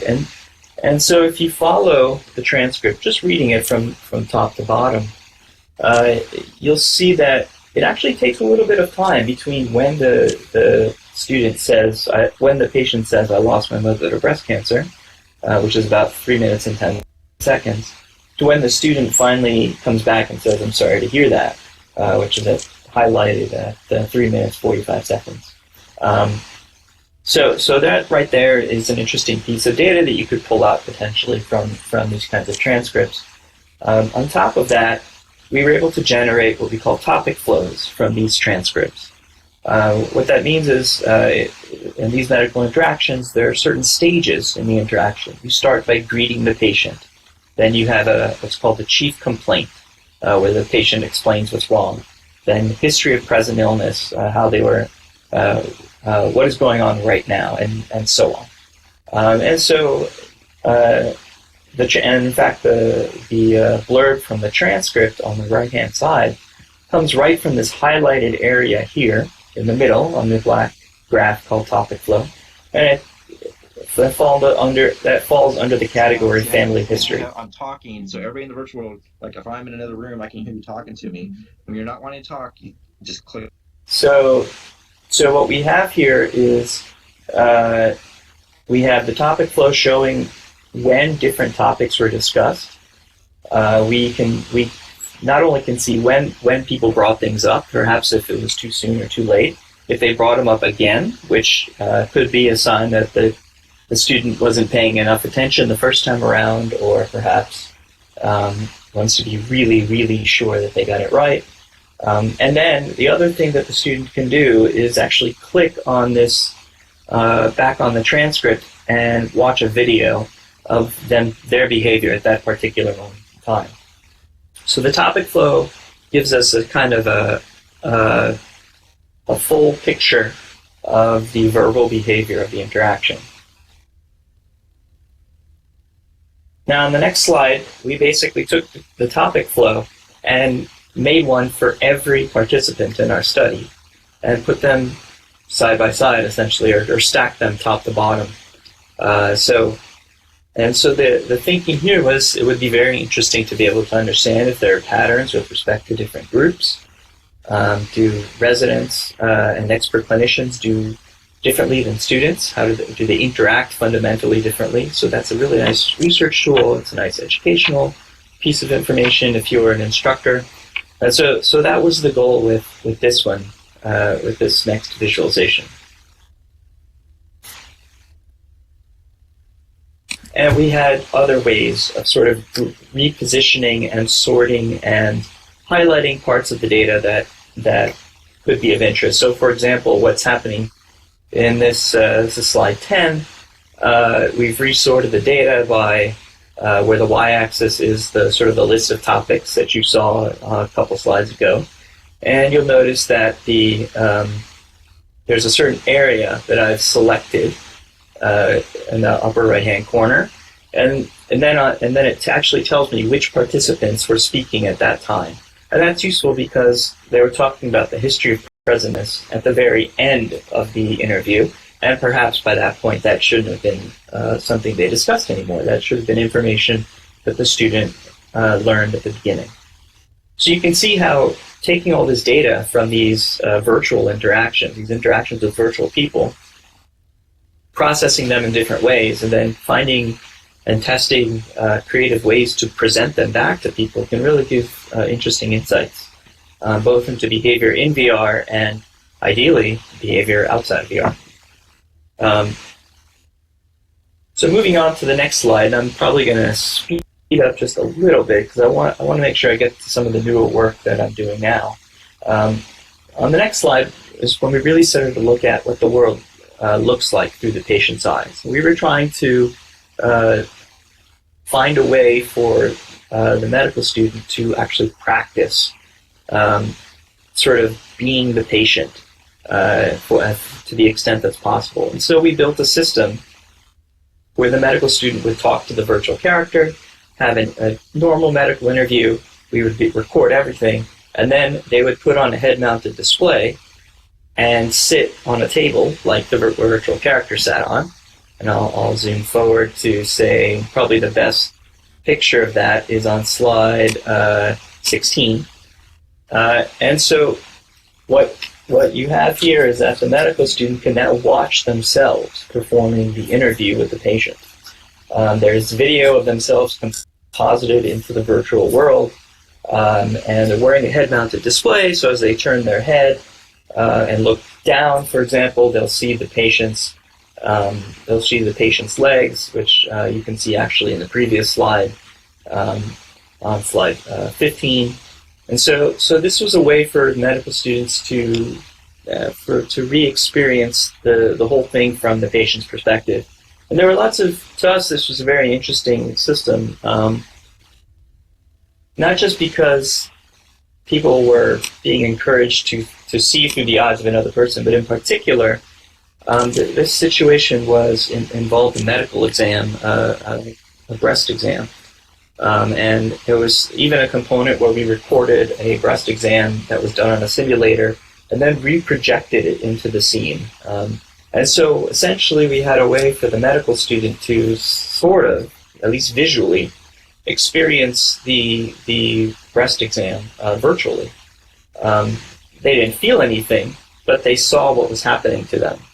They saw the hands of essentially themselves performing an exam on the patient, whose body they were inhabiting at the time. And what I always found fascinating is when the male doctors did this. This must have been a fairly unfamiliar experience for them. They're unlikely to ever experience it. So if you're a male doctor who's about to see a patient who's worried about cancer, breast cancer, and you're going to do this physical exam, this is a powerful piece of information to have, a powerful experience perhaps to have, might inform how you move forward. So this sort of summarizes up until here what was in my dissertation and sort of how I was thinking about how data equals knowledge. And perhaps going back to, I think early on, there was, in the video, there was this great pyramid. At the bottom was data, massive amounts of data. And at the very top, I believe, was wisdom, perhaps, or insight, something along those lines. And I really think that's exactly the way I see the training world. And, of course, beyond, as the video implies, with the Internet of Things and so on. I see lots of potential to use the data that we are already collecting using interesting simulations to really improve training. So, switching gears completely, I'm not exactly sure how much time I have left, but I will just keep talking until somebody stops me. Switching gears completely, right now I'm at the University of Central Florida. I work with Professor Greg Welch most closely. He is a PI on a project called Human Surrogate Interaction. It's funded by the Navy, ONR, Office of Naval Research, by Dr. Peter Squire, Code 30. And we're basically broadly looking at what people do with virtual characters in a lot of unique or interesting situations, which, depending on the outcomes of these experiments, and you can see sort of all of them on slide 19, depending on the outcomes of these experiments, could actually very much change how we build virtual human systems moving forward for training and otherwise. So the first one I'll talk about is the lobby study. The lobby study was very interested in understanding if two things matter: physicality and gesturing. What I mean by physicality is the extent to which you occupy a space in the real world, right? Do you have a body that can be interacted with, touched, and so on. And gesturing, which is what you would understand normally as gesturing, moving your hands, right, while you talk. We essentially took a robot. So if you go on to the next slide, slide 21, we took a robot and we put this robot in the lobby of our building. And this robot had physicality, right? It had a physical body that people could come up to and touch, and technically could shake its hand. It also had a head on it with a projector inside, so it allowed us to project whatever face we want on there. And in this case, we sort of chose a generic sort of young, maybe college or graduate student sort of look. So we put this robot in there, and then we also had a different version where instead of putting the robot in the lobby of the building, we put the robot in another room. We put some cameras in that room facing the robot, and we had people, and we dragged TV screens out to the lobby so that people would interact with a flat version of the robot, right? And so this was a way to test this physicality concept, which do people behave differently when the robot actually takes up space, physical space in the environment, than if it's just flat on a screen, which is what we're often used to with virtual characters. And so this is kind of an important question. Perhaps physicality matters quite a bit. And we ran a 2x2 study also looking at gesturing behavior. What happens when the virtual character gestures, or I should say when the robot gestures. And I do want to point out, actually, all of this O&R work, which was funded, all of this O&R research was done in collaboration with Jeremy. He's been a big help, particularly on the lobby study. We had quite a bit of discussion on how to design this the right way. So in any case, I'll step forward a little bit. But I should also say that there was a human in the background actually controlling the robot. And the whole purpose of this was sort of to remove the artificial intelligence as a variable from the problem. So are we looking at we wanted to make sure that if the virtual character responded in a strange way, or the robot responded in a strange way, that wouldn't sort of detract from the overall goals of the study. And so we removed it by essentially, one, using the video stream, and two, having a real person control the robot. And if you go down to slide 23, you can sort of see the quick overview of how people interacted with the virtual character, what happened. Essentially, the character was in the lobby of our building for 2 hours a day. We did this for 40 days. 10, each condition had 10 days assigned to it. So essentially, we had about 80 hours total of people walking up and saying hello to our robot also saying hello, and going back and forth. Some of the conversations were longer than others. Some people walked past and completely ignored the virtual character. Some people just waved. We had one day where it happened to be take your son and daughter to work day. And so we had, 40 kids in the lobby of the building coming through, and that was, we consider that an outlier day. It was very different than the usual population in our building. But it was very interesting just to even see that and how much interaction the kids had with the robot. So that sort of gives you a sense of what people did with the robot when they walked into the lobby. And then the next few slides summarize essentially what we found, and I won't, sort of belabor the numbers and so on, but at a high level, we were looking at, well, how proactive were people with the robot versus with the TV screen? Meaning, how did the physicality affect people's proactivity, the extent to which they reach out and sort of engage with the robot and start a conversation with the robot? And so, indeed, the robot appeared to sort of elicit more proactivity in individuals.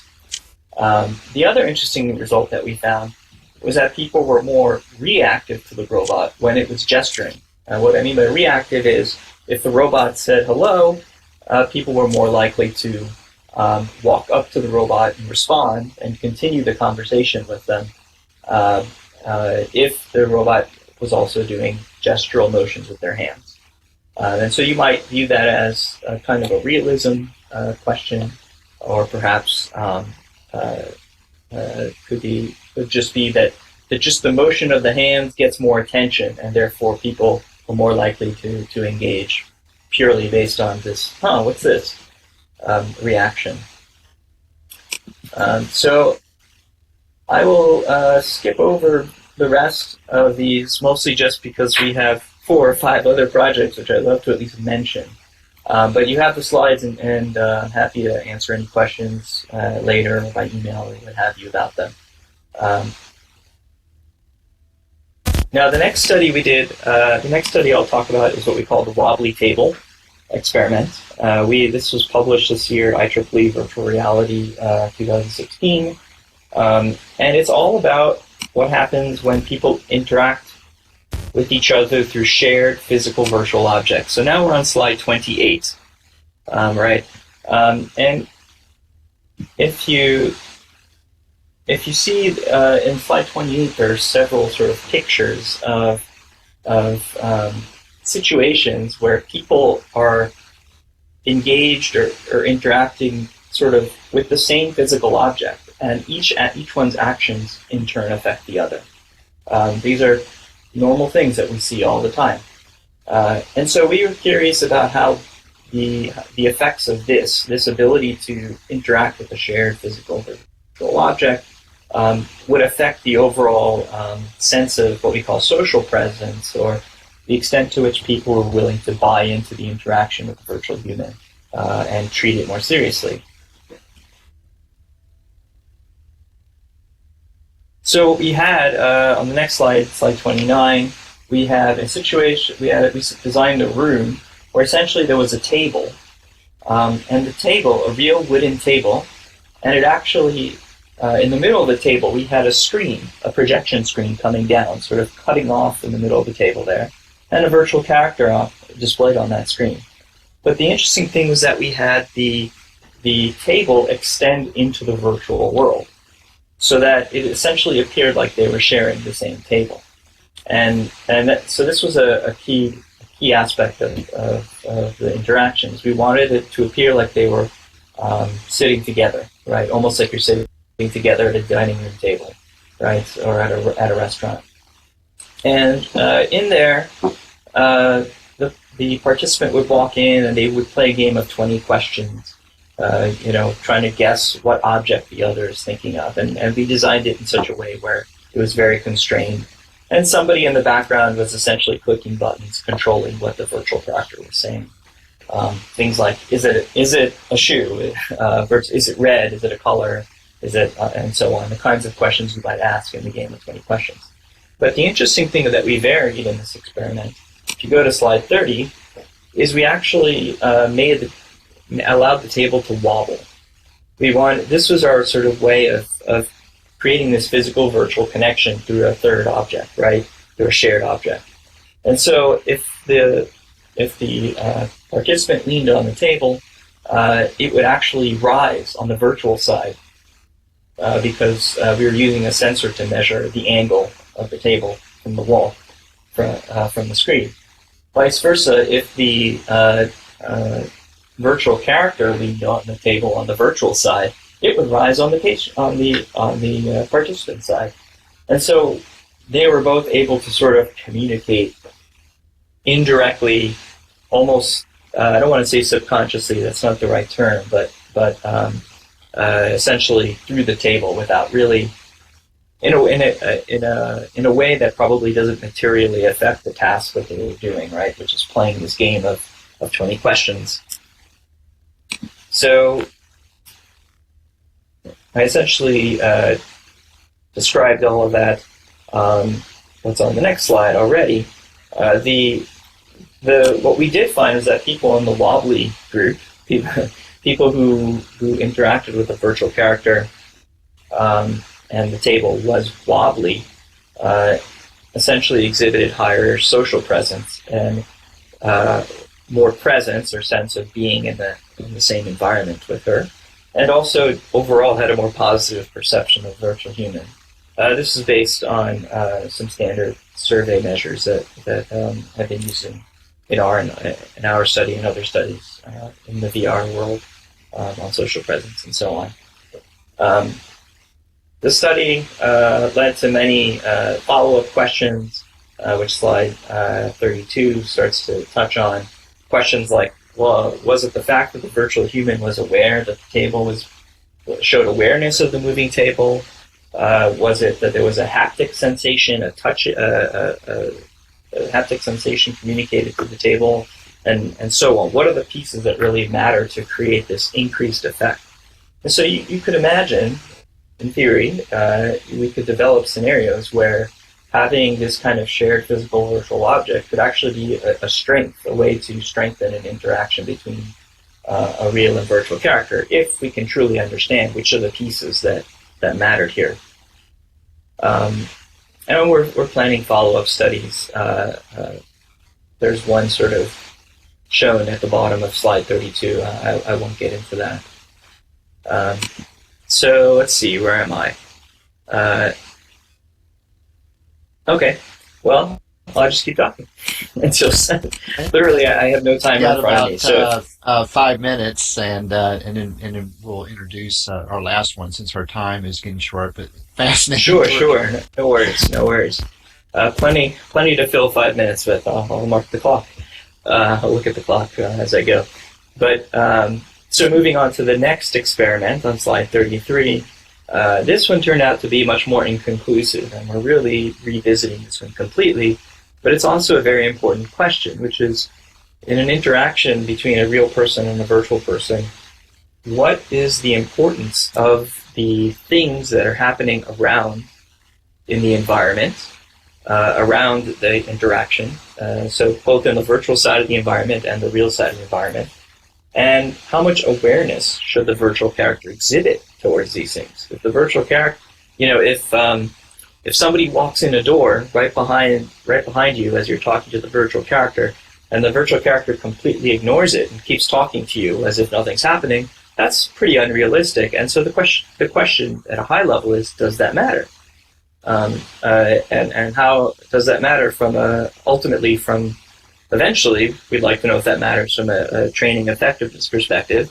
But at this point, we just want to see if it changes the relationship in the sense of social presence with the virtual character. So if you go to slide 34, there are some pictures showing various sort of environmental effects that we were experimenting with. In particular, our last version of the experiment, we've had many versions trying to understand this without anything definitive. We actually had a virtual paper on the other side of the table next to the virtual human that would flutter if a real fan in the real side of the environment rotated towards it. This was a rotating fan, and as it rotated away, the papers would stop fluttering. And we also experimented with making the virtual character show awareness that it was fluttering by essentially putting her hand on top of the paper. That's what the next slide shows. And the truth is, we did not seem to find anything definitive at all to work with here. And this is still puzzling us, because this is actually the second variation on this experiment that we've run. And in our minds, this is very much related to what we did with the table, actually, in a sense, but we're separating what's happening separating these sort of interesting connected events, separating it almost completely from what the virtual character and participant are doing, and yet, and that might just be the trick right there, is because these events have absolutely nothing to do with this interaction between the real and the virtual. Perhaps that is why we see no effect here. But we're still working on that and working towards the next design to really have a better understanding. So I will skip the next one, social presence priming. I would like to jump to slide 44 very quickly, just highlight that going all the way back full circle to where I started, all of these experiments are not so different than the ones I used to do as a graduate student with the virtual patients, and including the fact that they involve sensors, lots of wonderful sensors. And the sensing technology has come so far now where we can gather a variety of data on an individual in a very unobtrusive way. And so we're very interested now in figuring out, one, how to take all the data from all these many different sensors, how to build sort of like a framework around it, a software framework to allow us to combine the data, look at it, process it, and learn something from it. And so there's some sort of deep sort of tech work going on behind the scenes, trying to build a software framework to build an entire logger, visualizer, and so on for this kind of data. And ultimately, the goal is to quantify human behavior in new ways by using all of this data and then being able to apply it back to all these great experiments that we've been running. And the last thing I'll highlight is we now have a wonderful new space which sort of goes along with this software framework. On slide 50, we have something called the HUSIS, or the Human Surrogate Interaction Space, which was funded by ONR as well through a DURP grant. And this is essentially, and it's actually very much inspired by Jeremy's lab, Jeremy Bailenson lab. And the idea here is to have a much more professional setting to do human subject experiments with virtual characters. And I won't go into the details. You can look at some of the pictures and slide to show you what's possible in there. We have four-wall projection, of course. We have sensors in the ceiling. We have a control room on the side. We have participant booths where participants can go and fill out surveys, and they can even and we can even pipeline so that we can have a participant in the booth, two participants, one in each booth, plus a participant inside the actual HUSIS, the room, and they can experience all of these things. And we can have this kind of pipelining effect, so we can maximize the number of participants. That's our great lesson from Jeremy, who has an excellent lab for this. And then on the very last slide, slide 56, is something called the THUSIS. It's the Transportable Human Surrogate Interaction Space, which is a new DURP we just got funding for, which is essentially trying to figure out how to put all this in a box and take everywhere we go. So people can run experiments wherever they like. Imagine taking this to the mall instead of doing it in our office building like we did before, or taking it over to, say, Camp Pendleton, or whoever has a need. And that's it. That's sort of the summary of everything we're doing. Hopefully, I didn't go too far over. Oh, what we want to do is have another invite for you to come back, because there is just a huge amount of relevance in what you're doing, as I see with the Office of Naval Research and the Department of Defense generally across these immersive spaces to create really high, believable opportunities for training education. And we love the data collection and richness of the insights on what we can learn about the interactions and the impact. And we were out at Jeremy Bailenson's lab not too long ago and actually had the opportunity to interact in that kind of space that you're working on there at University of Central Florida. It is totally amazing how you believe it. He had us walking across wooden planks spanning skyscrapers. Yes. Yeah, no, it's scary. It is. It really scares you. It is amazing, and we are so thrilled to be introduced to your research work. I mean, the significance of it is just spectacular. We can't even begin to thank you for the time you've been willing to share with us. You've whet our appetites. Great. Well, maybe that was the whole point. Oh, absolutely. Yeah, and I'll just say, you made a lot of new friends here today. Good. I'm glad. I'll just, I don't want to make it sound like this is all me, obviously, and to highlight again, Greg Welch, who secured the funding for this ONR grant, and none of this work would be possible without him. And we also have a great faculty member, Charlie Hughes, who's involved with the project. And of course, Jeremy's involved. And so it's a really nice team. Well, wonderful. It is such an honor to be able to have you here today and represent the work and the team. Thank you so much. Oh, thank you for having me. Well, our next keynote speaker is Dr. Nancy Sherman, and she's been so patient to come out here. This is her first experience with this, and it speaks volumes to her willingness to explore new situations and environments. And Nancy, we are going to really have an enjoyable time talking about the memories from this today with you. But I want to just share a little bit about Nancy, Dr. Nancy Sherman. She received her doctoral degree from Harvard and a master's in literature from the University of Edinburgh. She really fascinating. From 1997 to 1999, she served as the first distinguished chair in ethics at the U.S. Naval Academy, and we are just so excited to have someone that has an actual background and experience with our service academies to be here today. She's designed brigade-wide required military ethics course, as well as laying the groundwork for our new Stockdale Ethics Center. And she's taught at Yale, which is my alma mater, so it's great to have a Yaley here. John Hopkins and the University of Maryland, and is trained in psychoanalysis at the Washington Psychoanalytic Institute. Since 1995, she has consulted for the U.S. Armed Forces on issues of ethics. So she brings this tremendous experience for all of us in her insights. She's looked at resilience and post-traumatic stress, and she's lectured at the Uniformed Services University and the Walter Reed Army Hospital and the National Defense Universities. And Nancy, you're going to find that many of our attendees here today have been at these defense universities, so you're going to have kindred spirits with you today. And she's been very involved with military academies across DOD and bases and veteran groups. So you can tell she's no stranger to us in Department of Defense.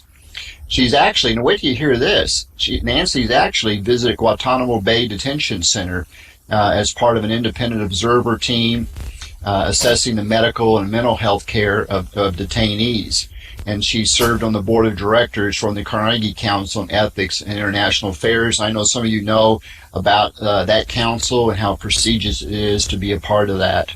She has received fellowships for her work from the Guggenheim Foundation, the Woodrow Wilson International Center for Scholars, which I'm very fond of myself, the National Endowment for the Humanities, the American Council for Learned Societies, and the Mellon Foundation, and the Yale Whitney Humanities Center, which is an awesome place, the American Philosophical Society, and the Newcomb Fellowship of the Woodrow Wilson Foundation.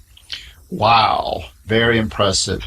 She's also a New York Times notable author, and at Harvard, she was awarded the George Plimpton Adam Prize for the most distinguished dissertation in the history of philosophy.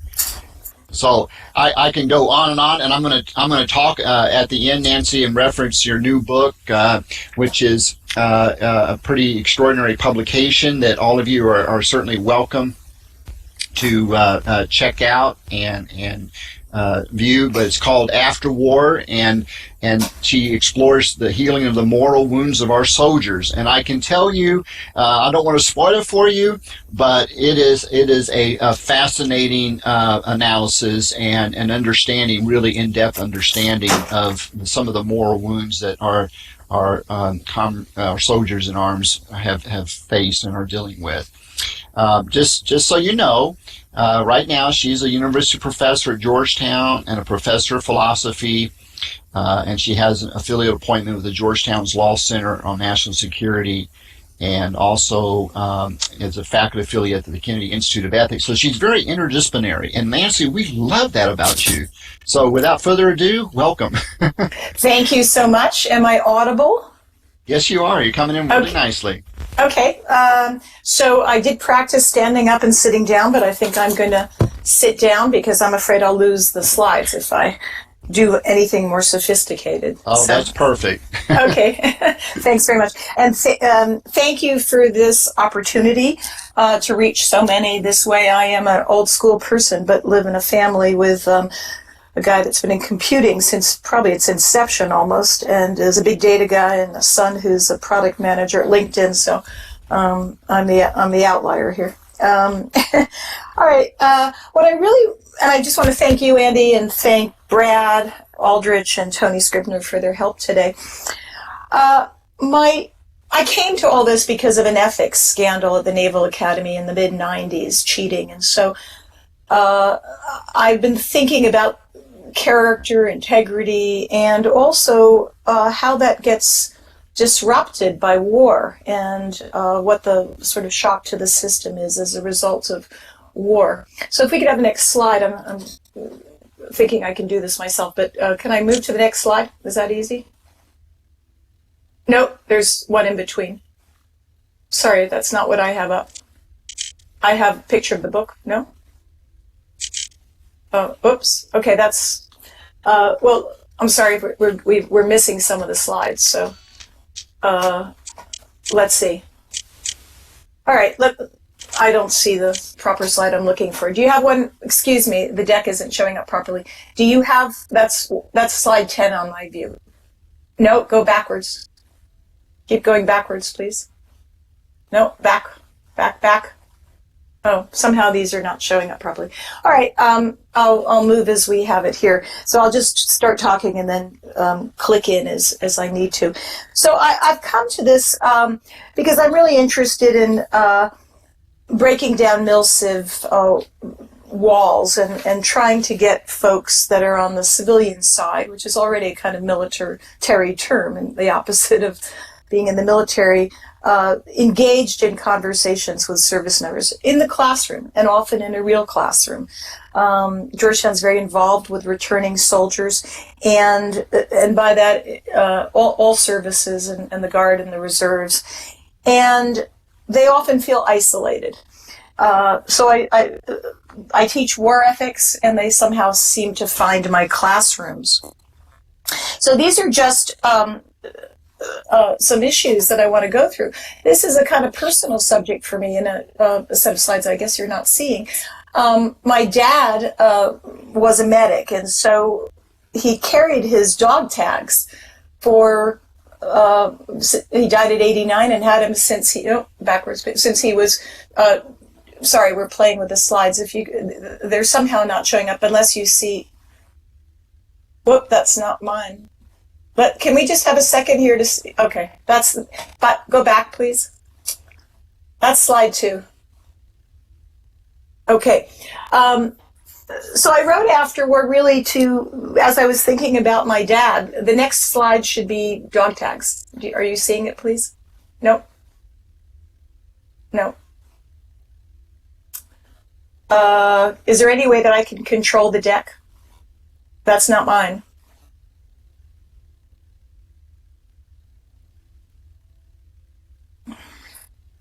Okay, that's slide 3. So my dad, thank you. My dad carried these in his pocket for about 65 years. I didn't know he had them, and he never told me. So he had a kind of don't ask, don't tell policy. And I think that pact of silence is just deadening, and I didn't want to see that again, and I think that's the unconscious motive behind my work. So let me just tell you what I want to do in about 45 minutes. And I really appreciate your patience. It's been a lot of information and a lot of, I hope, wisdom in a short period of time, but a long afternoon. I want to talk about my current work on moral injury and what it's like from a philosophical point of view, what moral healing looks like, secondly. Thirdly, lead by immersed stories of those I've come to know over 5-6 years, and finally offer some recommendations. So I am a moral philosopher, but the traditional focus of moral philosophy is, as many of you know, just war theory. Is the cause of war just? Is the conduct of war just? Is the afterwar, the postbellum, just? And what are the justifications for fighting? For going, being, and returning after some kind of reconciliation or not? We're all worried about lack of victory these days. Now, my concern is with moral justification, but how soldiers take it in, how airmen take it in personally, how they hold themselves accountable, and in particular, what the emotions feel like of holding yourself accountable. What does it feel like to feel raging moral disappointment, resentment, a sense of betrayal, a sense of indignation, and loss that quickly morphs into blame or a sense of guilt or finger pointing. So the idea is that these are really disabling emotions. The suicide epidemic speaks to it. I think a lot of the suicides, if you believe 22 a day for veterans, that's probably high but and inaccurate. I think the suicide epidemics are not just about PTSD traditionally understood as a fear response, but a sense of moral collapse, a lack of moral identity, if you like. And some of the times you don't really understand it because the issues get cloaked by a sense of stoic armor that you can tough it out and truck on. But that's a perishable defense. And any good commander knows that that toughness is perishable and that you need other protective factors when you lose it. So let's think a little bit about moral injury. Next slide, please. It should be a Greek vase. Nope, not in order. Nope. It's my slide 4. No. Oh, I'm sorry. All the way at the top. Slide 4. I don't know why these aren't showing up. Next one should be. All right, I'll just move on now. Well, the idea of moral injury. Pardon, audience, excuse the shuffling here. Just keep going back for a wee bit. Perhaps we're getting there. About 4 back.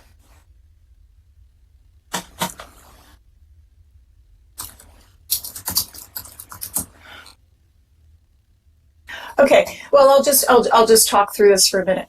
The idea is that what you're seeing sliding through here are masks that I'll talk about in a minute that are produced at Walter Reed as part of the healing of moral injury. But the idea is very old, and it goes back to Greek tragedy. And if you sort of look at some old vases, they're Ajax, an old Greek hero, is being dissed, essentially, shamed on the battlefield by not being given Achilles' armor. And the vases that I was trying to represent here give you a sense that he's lost and being he fails to. This is distracting. Let's see if we could just go back to the masks and we'll just stay put for a while.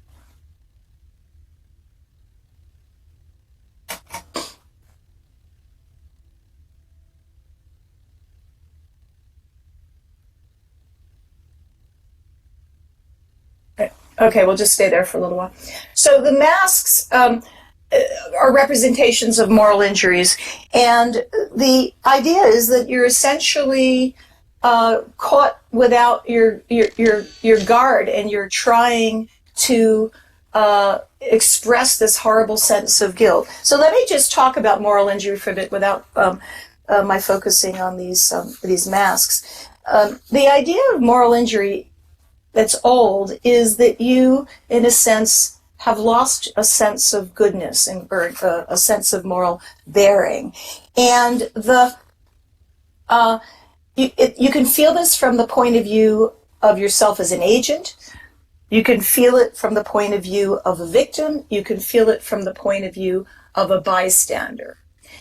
One of the pictures that I'm trying to show is of a commander that was dragged through the streets of Mogadishu.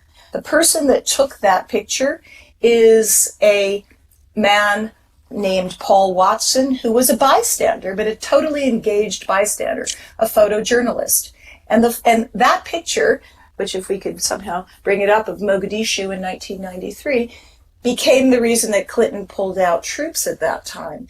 And what Watson heard all of this time was essentially, if you do this, I will own you forever. That was the words of the commander that he had shot. And shot in the sense of captured by a photograph. No, we're not there. So that guilt hounded him as a bystander, as a photojournalist immersed in war. Now the emotions, pardon me, I'm sorry, I'm just going to now talk to the deck holder here. Is there another way for me to get into my own slides? I guess not. Okay. If you want, you can control the arrows. It looks like when they were uploaded, they weren't uploaded in the right sequence. They were alphabetized based on how they were uploaded. So, but you so can how can I do that? How can I do that? Just by moving the left and right arrow keys on the podium, you can go to the slide that you need to show. Oh, I'm not in the... With your mouse. I don't think I can get in the podium at the same time as I can get into... Let's see. I don't think... I may lose you if I try to get into the podium. Right. Pardon me? Andy, she's looking at the slides above her head, so if she goes to the podium, she'll lose the view of the slides, see? Joyce has a recommendation. If you have the original deck, Andy, you can look at it and then number the slides inside the slide, the alphabetized names, and then just reset the script, and they'll be in order. That's another solution. If you want to we don't have the actual original set, so for sure. Okay, I'm going to talk without them because I'm having difficulty seeing the flipping, and I'll mention them occasionally. Okay? Yeah. Okay. So one of the emotions that we're really interested in is a sense of guilt and shame, and for me, the most immersed way to understand this is by just going into the cases that I came to learn about. Now, there's a man named Major Jeff Hall, who is a Army helicopter pilot, whom we may be able to bring up. Perhaps someone can help me do that. And he is someone who went to war totally convinced that that war would, that engage and destroy would be the modus operandi. And what he faced essentially was what most of you face, is that coin operations and the like. And one incident totally undid him, and that was he was put in charge of handling a collateral incident and making reparations to a family. He was given $750, which he found to be a piddling compensation allowance. And when the family finally came to him, eager for, can we get the slide up of Major Jeff Hall? Is that possible? When he came to no.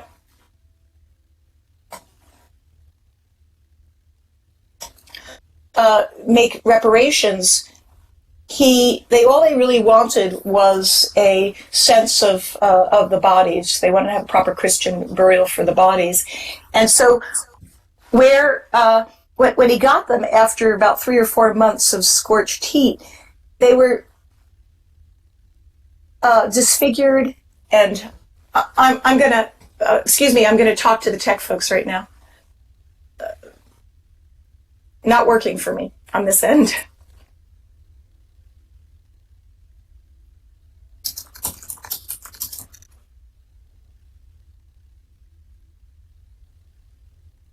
All right, let's just go back a few to the picture you had initially of his family holding four children. When he came to finally get the bodies to them, they were essentially disfigured, and they accepted them, but what they wanted were death certificates. And the Iraqi health ministry at the time, there he is, there's Jeff, said, sorry, they're combatants, enemy combatants. This was the final straw. Jeff ended up back at Fort Riley after 2 years or so, and essentially couldn't put on his combat boots till a benign and benevolent officer sent him to Walter Reed. And what you're seeing is a mask that Jeff made that was reproduced with other masks that were being flipped through in the deck from the healing brigade at Walter Reed, one of the resilience brigades. And this was amazing because, in a sense, he couldn't show his shame and his sense of just a broken identity except through the mask. This is his family. His wife Sherry on the left went with him. So it was really remarkable. And if we could sort of flip through some of the other masks, now we can show the masks if we can do that. You get a sense, or you've been looking at some of the traumas of war as they're disclosed through art therapy. And this is not talking therapy, this is physical, in the room, plaster. Now you got to remember that in old times, World War I, World War II, people wore masks in order to hide facial disfigurement. So these have a history in war trauma and war healing. In this case, they're not necessarily physical disfigurement, but moral disfigurement, and a sense of these reactions of shame, guilt, disappointment, and a sense of moral failure that has really left people behind. So all this convinces me that if we think of if we think of PTSD, post-traumatic stress disorder, we drop the D, think of it as post-traumatic stress, as many want to do. If you think of it just as a fear-conditioned response, which is how people previously thought about it, and really that's the 1980s definition in the Diagnostic and Statistics Manual that psychiatrists use for insurance. It's primarily about response to life threat, response to fear of life threat. And this is not what these people are experiencing. What these people are experiencing is grief that looks for blame and grief that shows up in shame and anger that comes out in feelings directed to self, feelings directed to others, to commanders whom they feel exploited them, to public that they feel exploited them. In the book After War, I talk about resentment, one of the emotions of moral injury. Resentment towards civilians who say thank you for your service without really understanding that perfunctory exchange doesn't do much for many. It may get you over the chill that followed the Vietnam hangover, where you couldn't separate the war from the warrior, but it doesn't really break the ice. And so it doesn't let people come out of their bunkers. And so if anything, it still keeps people, civilians and military, in bunkers without a sense it can really, really engage. So Jeff worked through some of these, and through a feeling that relates to some of the discussion earlier, of empathy, through a sense of, but in this case it was self-empathy. It wasn't a doctor being trying to feel what breast cancer feels like for a woman. This is feeling yourself when you've lost connectivity to the hurt because you're so medicated. If we can get back to that picture of the person with a cocktail of drugs and self-medicating. You flip through the slides, you see a lot of self-medication. Is there a way of getting, there's right after that, at least in my pack, slide, yeah, here's a service member, again, Walter Reed, Melissa Walker, art therapist working with these soldiers at the Resilience Brigade, Wounded Warrior or Resilience Brigade, and this was captured by National Geographic. Often these meds keep you at some distance from yourself rather than feeling connected. So I want to talk a little bit about what self-empathy might be like, and I'd like to now do it through another story of one of my students named Tom Febront. And now we can go to the map, if we can, of Tal Afar, Iraq. These masks are remarkable. Here we are. So Tom is in this area near Mosul. He's cavalry, Army cavalry, eyes and ears of the Army. Really good at it. He said that his commanders had a sense of his they had trust and confidence in his competence. He's so good and spent so much time outside the wire that he needed some R&R. And when he was in Qatar, he learned that his best buddy, Lieutenant Edens, had gotten shot with 5 others in a raid. They were trying to deal with folks that had come through the border near Mosul, near Syria, and he was shot. And he learned this poolside in his response, and he sort of talked through this with me in office hours. I'm not a clinician, I should say, caveat, not a clinician, do not see patients, have psychoanalytic training, but do not practice. And he sort of said, it was devastating, and what was devastating was that he thought he could have controlled it. It would have been different if he were there. He would have known better. So there was a could have and a should have. And it took 3 years for him to talk and 3 years to feel any self-empathy. And the self-empathy he came to was simply remarkable in my view. He put it this way, that he was home on a leave thinking about whether to re-up. And as he was thinking about it, he realized that he was now away from the battlefield for about 3 weeks. And he didn't know what was happening. He's put it, there were gaps and breaches in my intelligence. And he said, if I'm away this long and I don't know what's happening, what's it going to be like when I get back to Iraq? He said, I'm not going to be able to know it all and really have a picture of the intelligence scene. And he said, at that point, I realized that I wasn't the one-stop intel analyst for the whole Army. Maybe my role was very small. That, to me, was an epiphany, and for him, you could just see the moral burden drip off his shoulders. And I say that because it didn't come easily. If you're maybe thinking of it clinically, it sounds like, well, of course, otherwise you'd be grandiose. But the sense of strict liability that service members carry just can't be overestimated. They are always taught absolutes, never leave a fallen comrade behind, cover each other's back, be all you can be if you're in the Army. Always these absolutes. They hardly understand that these are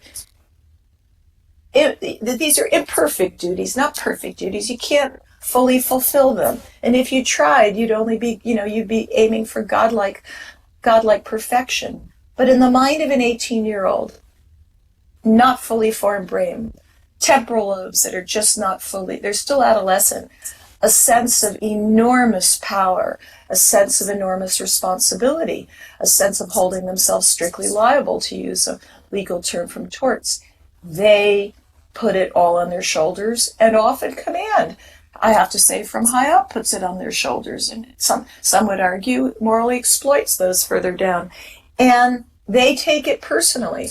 And in his case, it took him a long time to process that this was bad moral luck as opposed to incompetence. And he later called me and he put it in terms of this paradigm. I've been wondering, Professor Sherman, if I'm like the cop that was off duty and if he had been there would have been able to intervene, or I'm like the homeowner who was negligent and failed to put a fence around the pool and a neighborhood kid fell in. And he said, I think I'm more like the cop that was off duty. And I felt that hit it on the head. He had, what I would say, processed a sense of self-empathy. And I want to say this isn't forgiveness because he did nothing wrong. There was no guilt really to objective guilt to overcome, but it was a subjective guilt and a sense, you might call it survivor guilt, I call it luck guilt. He had the bad luck of not being there at the right time, and that's what many carry. It's not the only kind of sense of responsibility, but that's an overwhelming sense of responsibility, and I think we have to understand it, and the healing that comes with carrying that sense of guilt is, I think, a kind of self-empathy. You don't go numb, you feel the hurt, you connect with the hurt again, but you feel it more faintly. It's still in muscle memory, but not as strong a scar as it was before. So that's a sense of self-empathy, and I want to just move to the next two slides, which are another picture of Talifar, and we lost connectivity, I think, and a picture of troops leaving Talifar. If you can get there. No, I'm sorry. Forgive me, viewers. Can we get to folks leaving Mosul? If not, we're going to move on. Yeah. Okay. Next one. Next slide. Okay. Now, this is Mosul in. I can't quite see it. I think it's 2001. But what you see is the lack of closure for Tom. He sort of settled some of his debts, and then it reopened a sense of futility as the war has continued and left so much lack of closure for so many of the troops, and that's part of the moral injury. All right, so self-empathy is one of the emotions I study in my work afterward to think about how we get through some of the injuries of war. I should say moral injury isn't just a phenomenon of war. Rape victims suffer moral injury. Those who are victims of attack and assault suffer moral injury. Those who are victims of gay outings and the like suffer moral injury. It's rampant, but combat trauma is one particular version of it. And I want to move on a little bit to talk about hope as another version of healing, another emotion of moral healing. And here, if we could somehow find the pictures that we were floating through before of Dan Brzezinski, I can illustrate with that picture. Here we go. So West Point grad goes to Kandahar 2009. He tries to retrieve body parts of an observer, and he himself gets blown up. I met him at Walter Reed when he was healing, and he embodied for me, and embodied in the book, the absolute sense of hope in outcome. By that I mean he was hoping for an eventuality, that he would walk, which the Army and folks at Walter Reed said was near impossible, because he didn't just lose his legs, he lost his hip. Can we see another slide, please, of his hip? The prosthetic hip, we may be able to see that. There it is. Now, that hip means that Dan could not easily sit, because he had no hip or sit bones, and so he kept sliding off of chairs. But he learned how to walk with that hip 3-4 years at Walter Reed. And if we kind of continue a little bit, he got legs. You see him jumping. We had a picture before of him jumping, doing a free fall. And he walked, next picture, and uses a Segway, and he has graduated now from Stanford Graduate School of Business.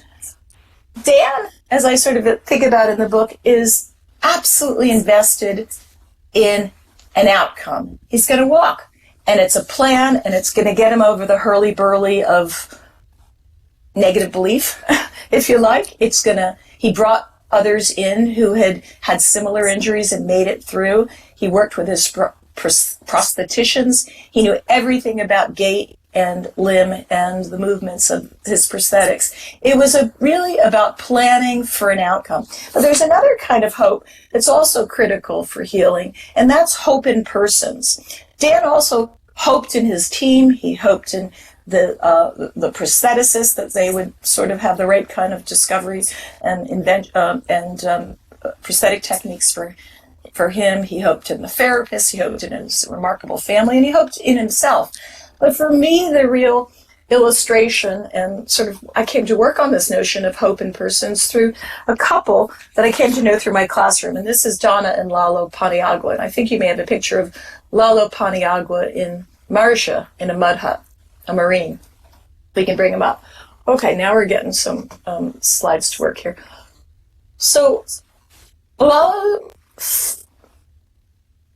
is married to a woman named Donna, who is my student, and Lalo just embodied, he was the recipient of someone hoping in him.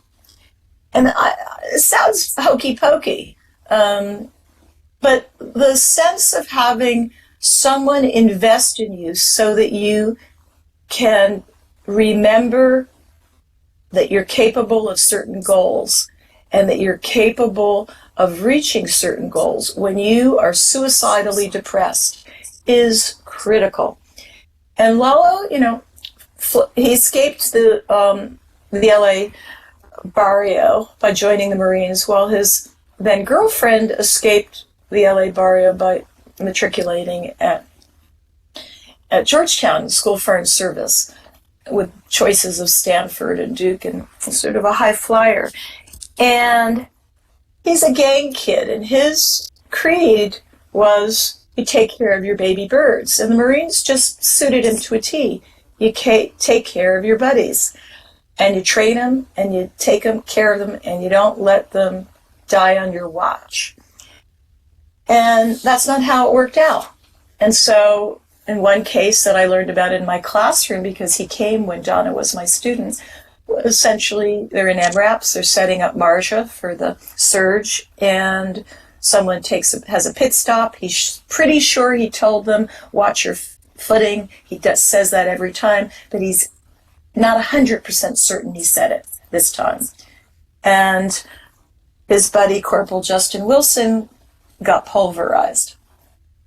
Now, he didn't tell anyone again for 2 or 3 years, but he carried an image of a black trash bag, which was how he stored the picked up pieces that he had to recover. And he himself did it for 4 to 6 hours. Again, a sense of strict liability. It doesn't track real culpability. It's subjective. And you could say it's not an objective wrongdoing. That it's tracking, it's not a real transgression. But for him, it felt like a transgression, and it was, he thought, an expression of not taking care of your baby birds. Goes to Quantico, he exchanges his rifle for a mouse, doesn't feel good, watches all the movements. He also was deployed to Fallujah, and after throwing Donna across the room, he finally goes to see, as he puts it, the wizard, as you folks say. But then he's accused of malingering because of all of the appointments he has to make, until finally he goes into Walter Reed, to the NICO unit, National Intrepid Center of Excellence. Now, he can't go fully because guess what? This is the catch-22 that you guys are often in the grips of. Can I have the next photo? A photo of him and a dog. That's Max. And he takes his first hit.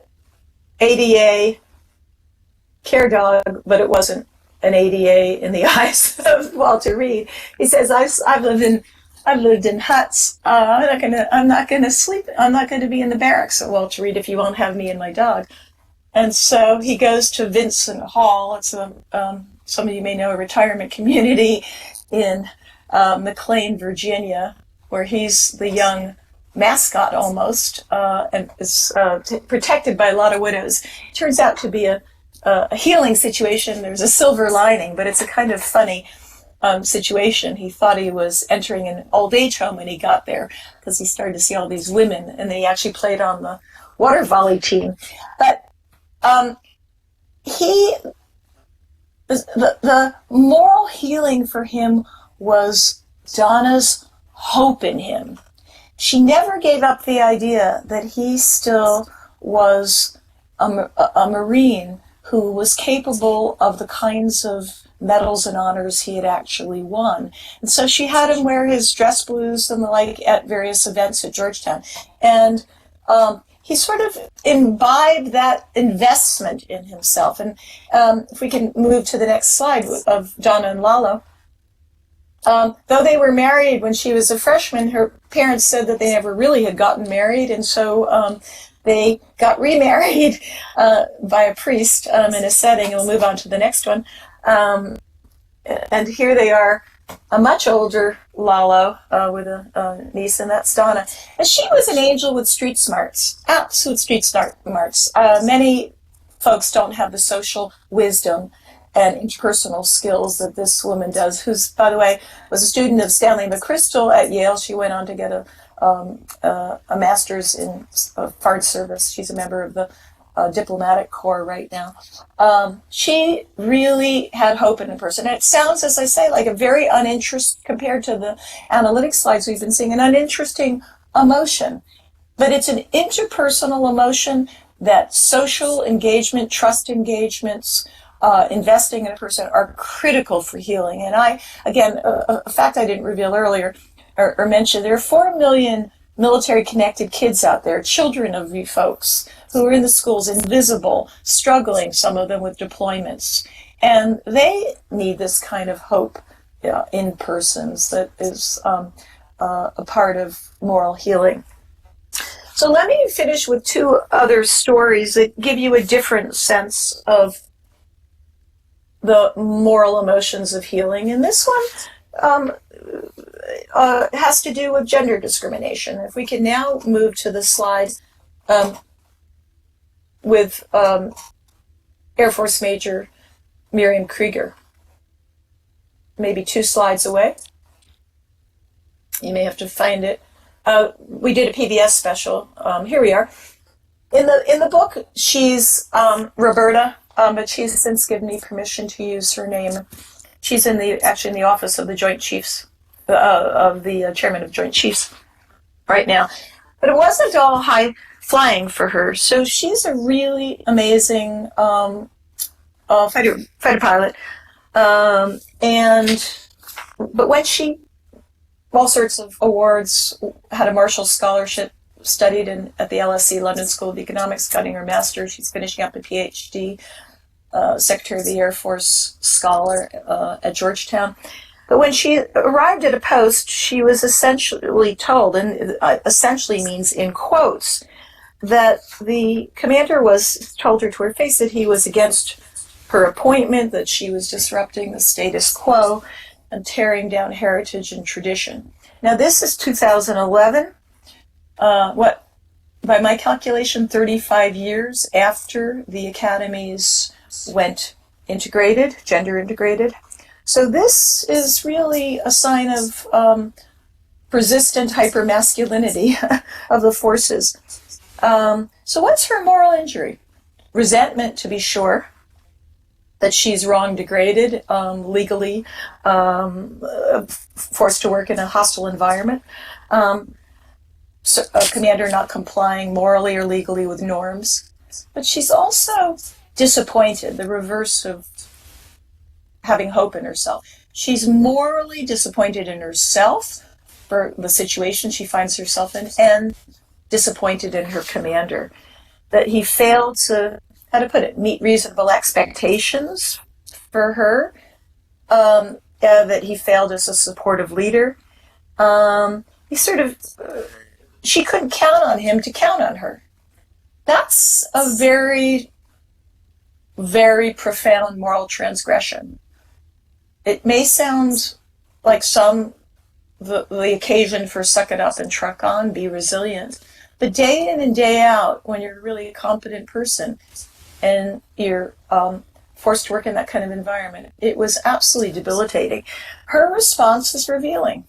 Her response was to defend herself by outgrowing the bros. She could sing louder, the worst cadences she could come across. She identified with the aggressor. She essentially took on the hostile sense that they had of her and tried to disappear in it. But after a while, she said, using Air Force term, she just felt spatially disoriented. She felt like her inner moral compass didn't match what the moral world ought to look like. And she sought help. And she also sought the intervention of a commander whom she trusted, who was able to morally address this discriminating commander in a way that he could hear. So this other guy passed a ball that her commander could catch and intervene on her behalf. I tell this story because often your own resilience doesn't get you there. You need a benevolent leader who actually sees the issue. This is moral injury. This is gender discrimination at its worst, and it's being fought slowly by Gillibrand in the Senate. Her bill isn't yet to be passed, and there's been some lying before Congress. But I don't think we should overlook this in the least. She's a star.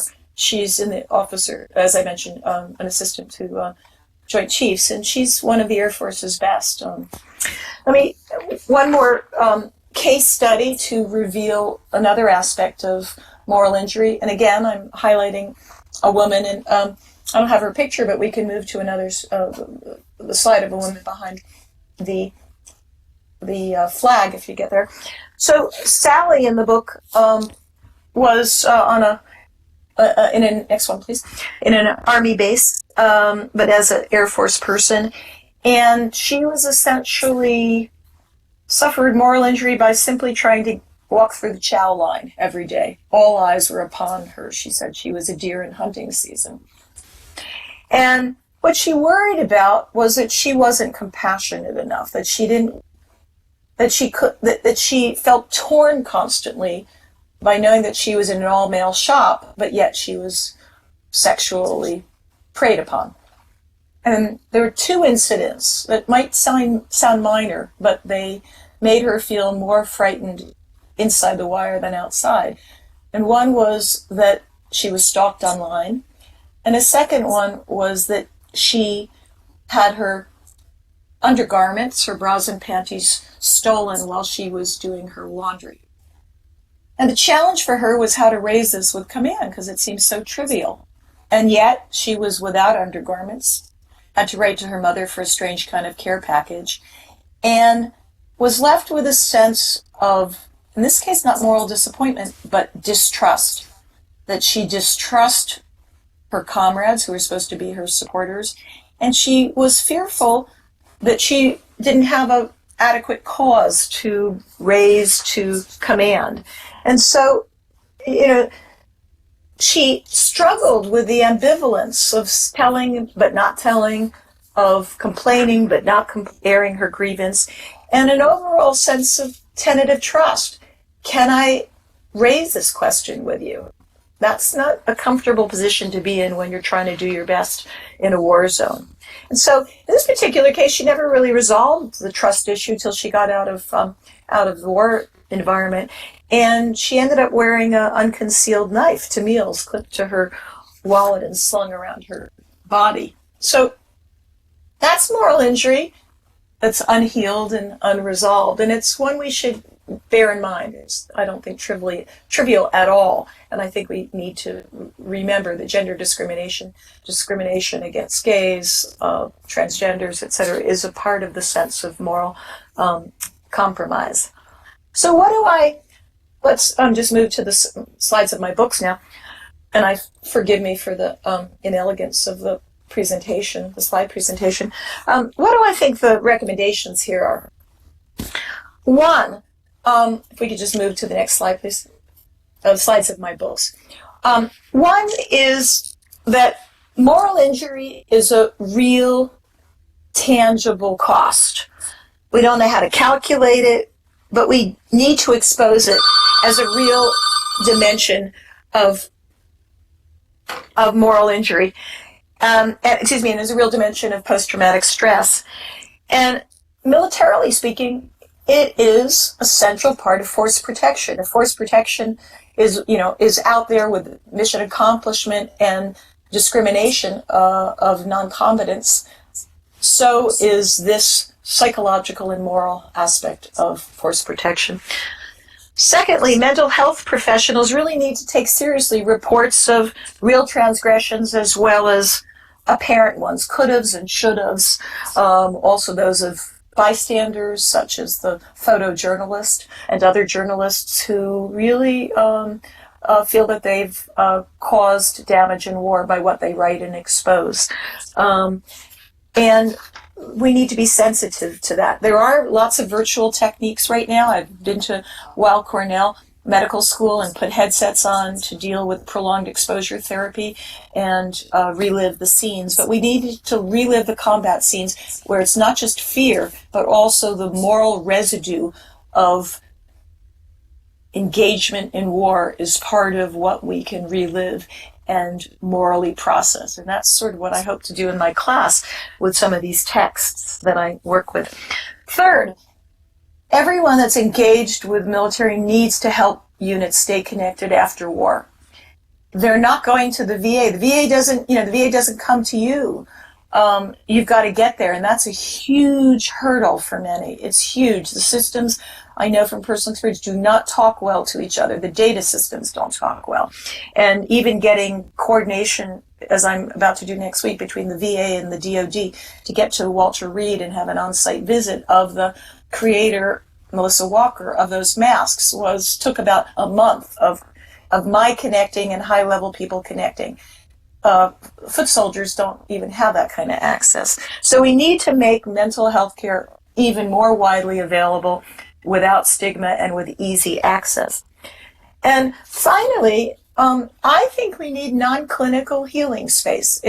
We certainly need to recognize traumatic brain injury. We certainly need to recognize all the warning signs of suicide. We need very good meds. We need to listen to the experts that are telling us that enclosed areas rattle the brain in a way that football injuries do not, and that the concussive disorders don't describe it all, do not describe the combat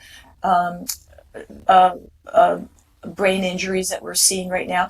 But we also need to understand that some of this healing is about integration in civilian life in places that are non-clinical. They could be the classroom, they could be other places in the community. They are constantly in your midst, in universities like yours, Army War College, NDU, hordes of places, community organizations, churches, temples, synagogues, mosques, etc.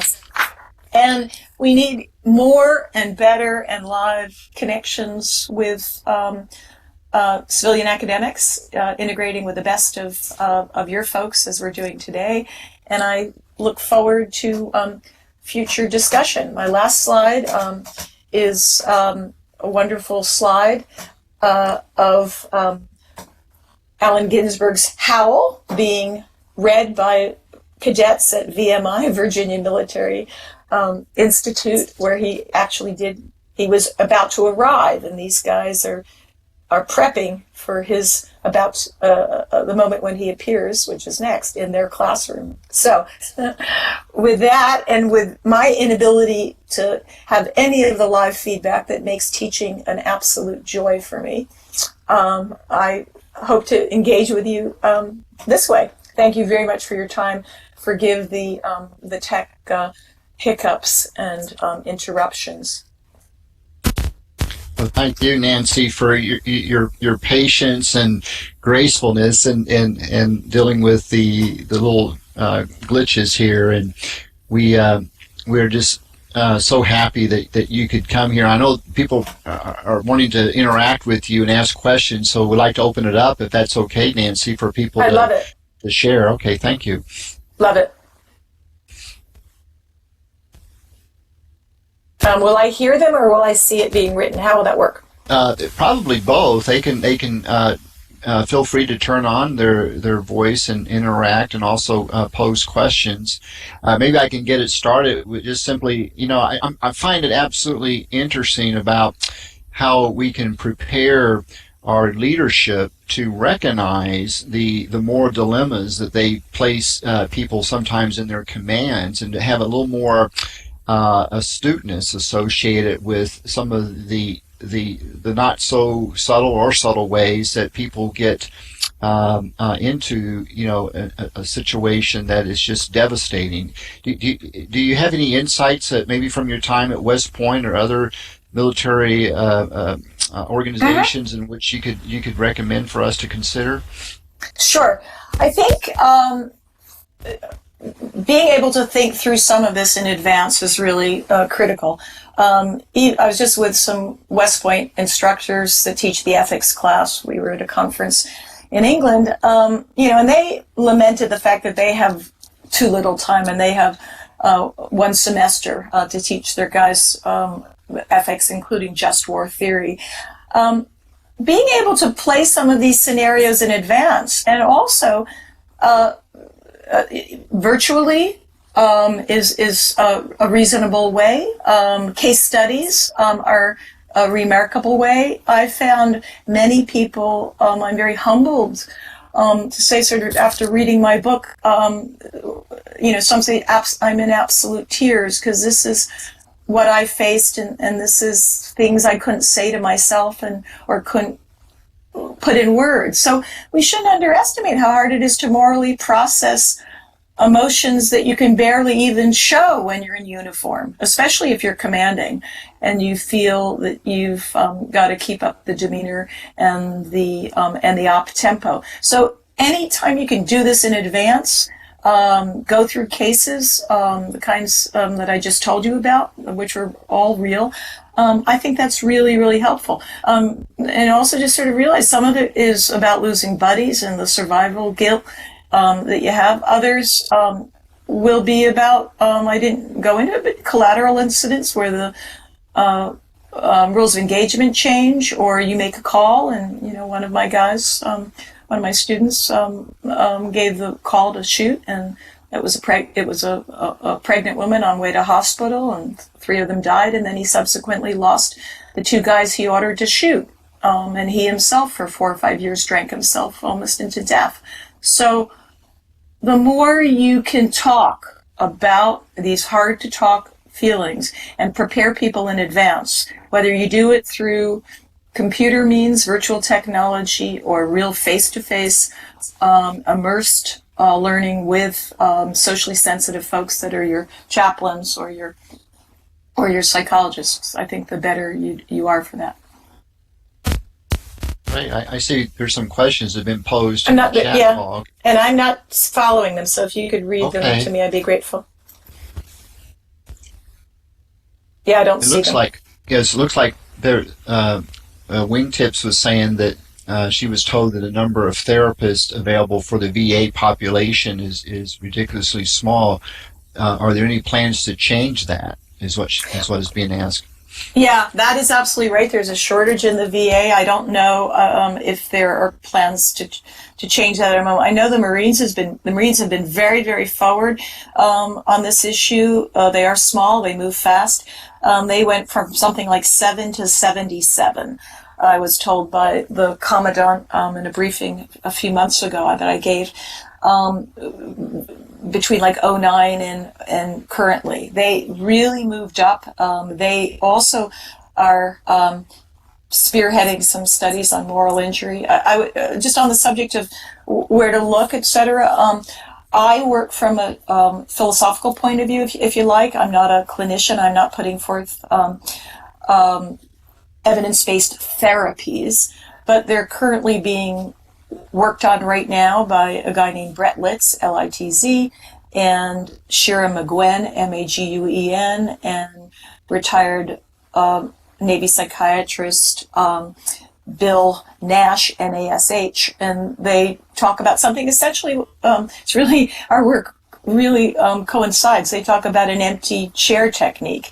if you had, this is about regarding luck guilt or survivor injury. If the person you feel that you reproach yourself so hauntingly about were in the room, if he were there or she were there, would she point the finger in the same way you point the finger at yourself? So that's called empty chair technique or adaptive disclosure, and there are protocols that are being worked on to supplement the kind of exposure therapy for deconditioning fear that is more common these days.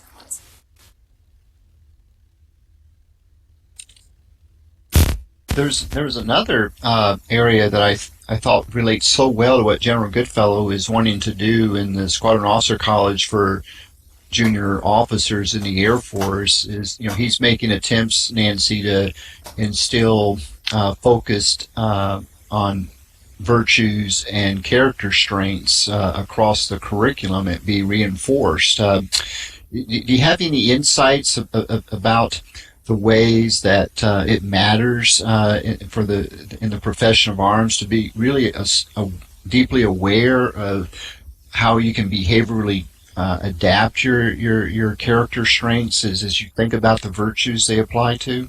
Mm-hmm. I think a few thoughts here. Rules don't always give you guidance in hard situations, and so it's really complex cases that you need to think about. And General was right. Experience of those that have been there and done that and have had really hard cases, combined with conceptual tools to analyze those cases. Was it deliberate killing or was it collateral killing? Do the rules of engagement need to be shifted, or are they fine? How do you feel when you say, quote unquote, my hands are tied? Or, what does it mean to respond to an idea of courageous restraint, which was General McChrystal's term for the updated rules of engagement in counterinsurgency after he took over? What does that feel like? And so I think the more cases you have where you look at that, and so it's not an empty palette. We all know we should be courageous. We all know we should be honest. But it most of the time, honesty hits in the face of courageousness. Saving lives, whose lives? The civilians, which is really, you're always supposed to save civilian lives, but at the cost of how many of your own troops? Get into that nit-grit. That's the stuff that really forces character. And I would say, obviously not everyone wants to think about those in the hardest way, but the hard cases make for, they always say hard cases don't make for good law, but hard cases really make for thinking about this. Wisdom is not about reflex often. It's about a lot of reflex and a lot of subtle thinking. Also, we have to... Yeah, we also just have to realize stress does terrible things to the brain and to your ability to recover. And so we really need to understand that you need commanders to keep troops in line. If they've lost a lot of folks and their vengeance meters are going off whack, they need to at least pretend that they believe in some of the engagement methods of restraint and counterinsurgency in a very believable way to be able to keep the lid on their troops. So that's a lot of social skill. It's the same kind of social skill, by the way, that I think is required when you come home. You need a squad leader who's really good at and mature at being able to feel what the rage people are feeling, and be able to keep it under control a bit without it turning into violence and abuse or or suicidal actions. Oh, well, we got a couple of interesting insights and questions that came up in the text chat. Wingtick's had another question, but we also have one here I'll read to you real quick. Please, thank you. Why not offer Tuja Hines says, why not offer mask therapy in virtual environments? I guess some people there that listen to your talk today are thinking some possibilities are present here. Sure. You mean mask therapy, the making of masks? Is that what's being made? Is that? I'm sorry, for some reason I can't get an update on the. Yeah, profile. I guess. Do you have maybe a follow-up question? Are you thinking about it in a way that Nancy was sharing in her talk with mask therapy's applications?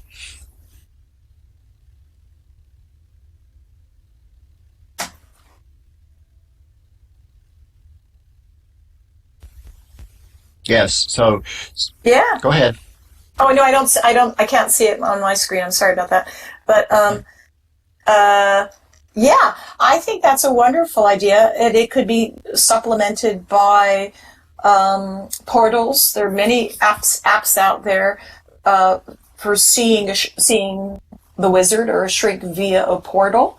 As a start, it's not may not be the best way to get telemedicine, but it may be. Telepsychiatry, mental health is certainly very viable, and that in conjunction with real art therapy, dance therapy. I don't know enough about the virtual realities, but there are certainly ways of, I would think, creating these kinds of media, and that are very important. Well, we hear a lot about research where awkward situations in these virtual environments that people are reporting that others are more likely to self-reveal and not worry about being overly peer evaluated. Some universities have noticed that there's much more open discussion when students can represent themselves in avatars, and we've heard that the Veterans Administration are actually looking at the same benefits of how you represent yourself in avatars may be liberating to talk about things you wouldn't otherwise talk about in the presence of someone in physical spaces. I think that's absolutely right. The anonymity, especially in the forces, but given all sorts of circumstances, is important. And avatars could be a way in, as long as there's real helplines. I mean, yes. Often there are calls of help that can be masked, and so you need to have real helplines with people. Again, I think the unit and the trust in a unit with a savvy young captain or lieutenant who's part of that, or the enlisted Sarge, is really important. So that has to be nearby, because as we heard, there are ways to abuse virtual reality as well as ways to be enhanced by it. And to get yourself to calm down often means a human voice. You have to hear it.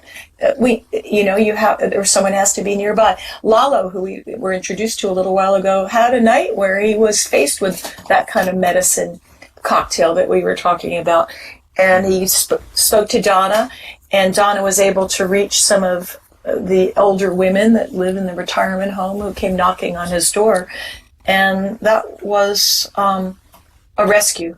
So we know that you have to be able to get there too in person, even if social media, virtual realities, and other kinds of connection. What you're sharing is there needs to be some kind of bridging between whatever that's beneficial in these virtual environments with actual access to points of help and referrals outside. This relates to Wingtip's question earlier that she asked, is there a referral system for lay people to get help for a hurt friend? It's a very decentralized world. I think if a CNAS, Center for New American Security, and in particular Phil Carter, a colleague of mine who was Obama's veteran outreach guy and former Army officer, he I think put it down as 4,000 small groups out there. There are a ton, and they're very, very regional. We know some were discredited for the way they raised money.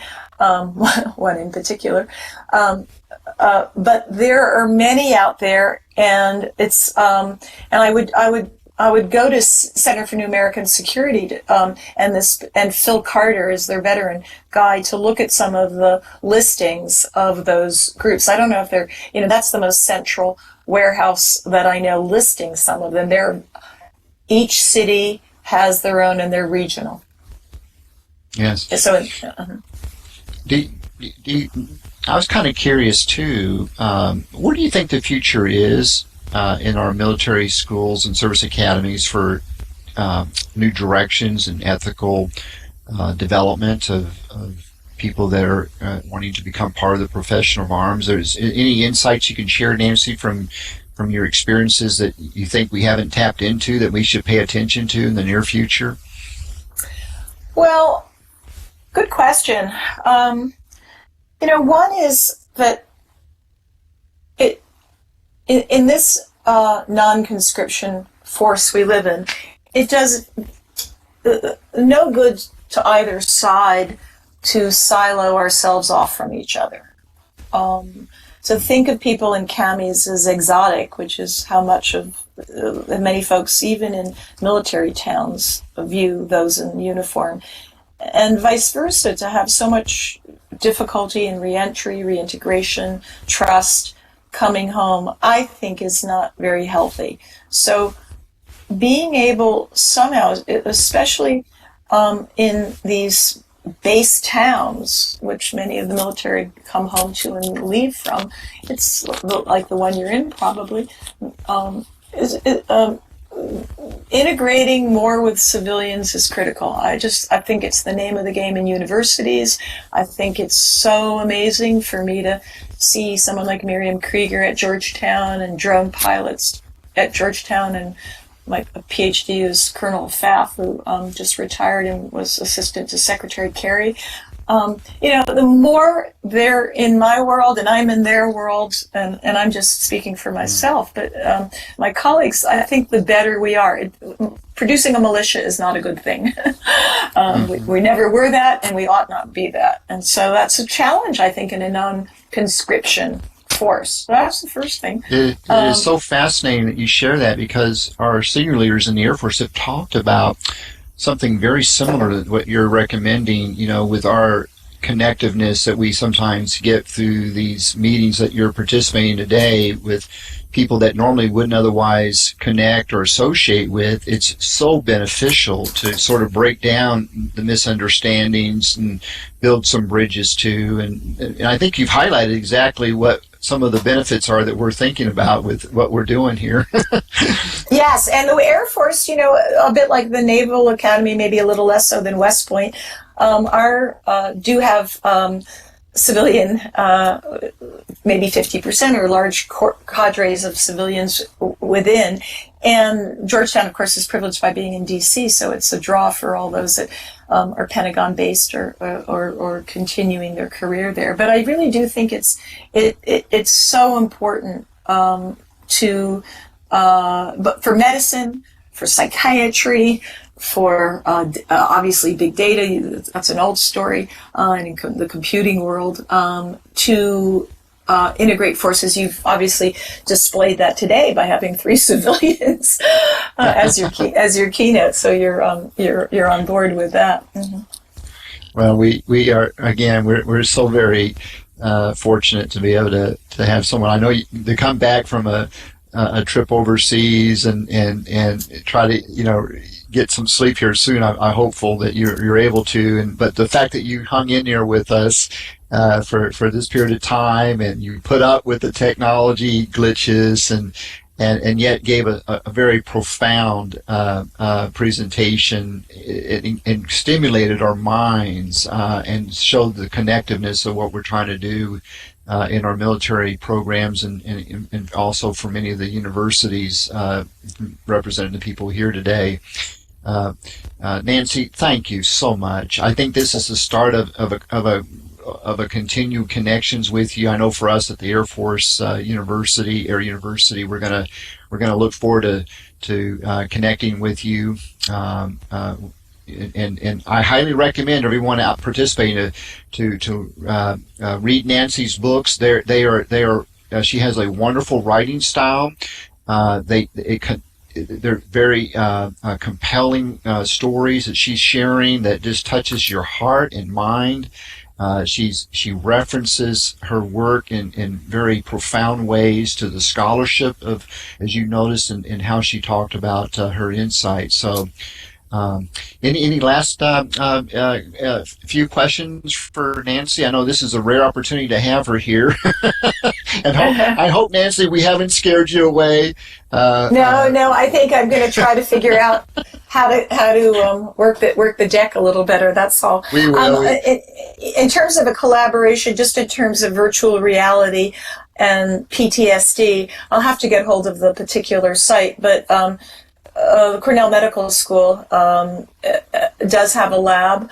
They work with the VA, and they do prolonged exposure technique, where essentially they put you back in a place that feels and sounds like and smells like perhaps Iraq or Afghanistan. Your chair rumbles, you hear the call to prayer, you see people walking around, etc. And the idea is old-fashioned cognitive behavioral therapy to jog your memory to things that are very hard to revisit, but to retell the story in a way that's once you were slightly desensitized, less traumatizing. And I'd say that often is just a beginning of what I'm talking about, a place to then be calmed enough to be able to start feeling the guilt or shame or inadequacy or, frankly, impotence that many speak about. There's a terrific sense of impotence and thinking you got all these arms and all this training, and and you lose a village, or you lose your buddies and the civilians in a village, or the war doesn't end, or it feels futile. I mean, that's a very complicated feeling, and Yes. I'm not sure having it. You have to be able to explore that, I think, face to face. Come up with a technology where you could look into others' eyes and read faces, and I would be happy. I think face reading, my work is on emotional expression, and I'm going to start moving into dance. And I think looking at bodies and faces is really key to the deep empathy and voice mimicry, and so, or voice synchrony. So I'd be all for that kind of absolutely. As a matter of fact, interpersonal engagement. matter of fact, you bring to mind how we're wanting to be so very thoughtful and reflective about what works well in these environments and what works well when you're face to face in all the ways of emphatic understanding, because you're able to see the nonverbals and the reactions in ways. And so, but we're going to look forward to meeting you in person too, so that we can at least experience that with you. Okay, I want to thank you all. It's a long afternoon. I don't want to detain you any longer, and thank you for bringing me into this virtual world. And I'll hope to see you again in it soon. Well, thank you, and I think you actually swam in the deep end of the pool from today's experiences. At least I wasn't flying. Okay. Okay. Thank you. Bye bye. And now I know we're hearty souls that are here tonight, and Dr. Cynthia Cologne and Dr. Barbara Truman have organized an in-world tour of some of the simulations, and so we can. Cynthia, do you want to take like a couple minute break, 2 or 3 minutes break, and then we head out on the tour for folks that are hanging in there with us? Yeah, because while our avatars may be fresh, our avatars probably need a little break, a refreshment. And for those of you who need to leave, please have a great weekend. Why don't we take 5 to 10 minutes, and then we'll regroup here, okay? Oh, wonderful. And thanks to everyone for coming out and participating. And I just can't tell you enough. I've been watching the chat and the helpfulness of dealing with all the things that you were doing to help people. Wow, what a wonderful community each of you have helped create here. So it's really quite nice to be such part of an opportunity to share this evening with you. So I look forward to the tour. I'll be back in about 5 minutes too.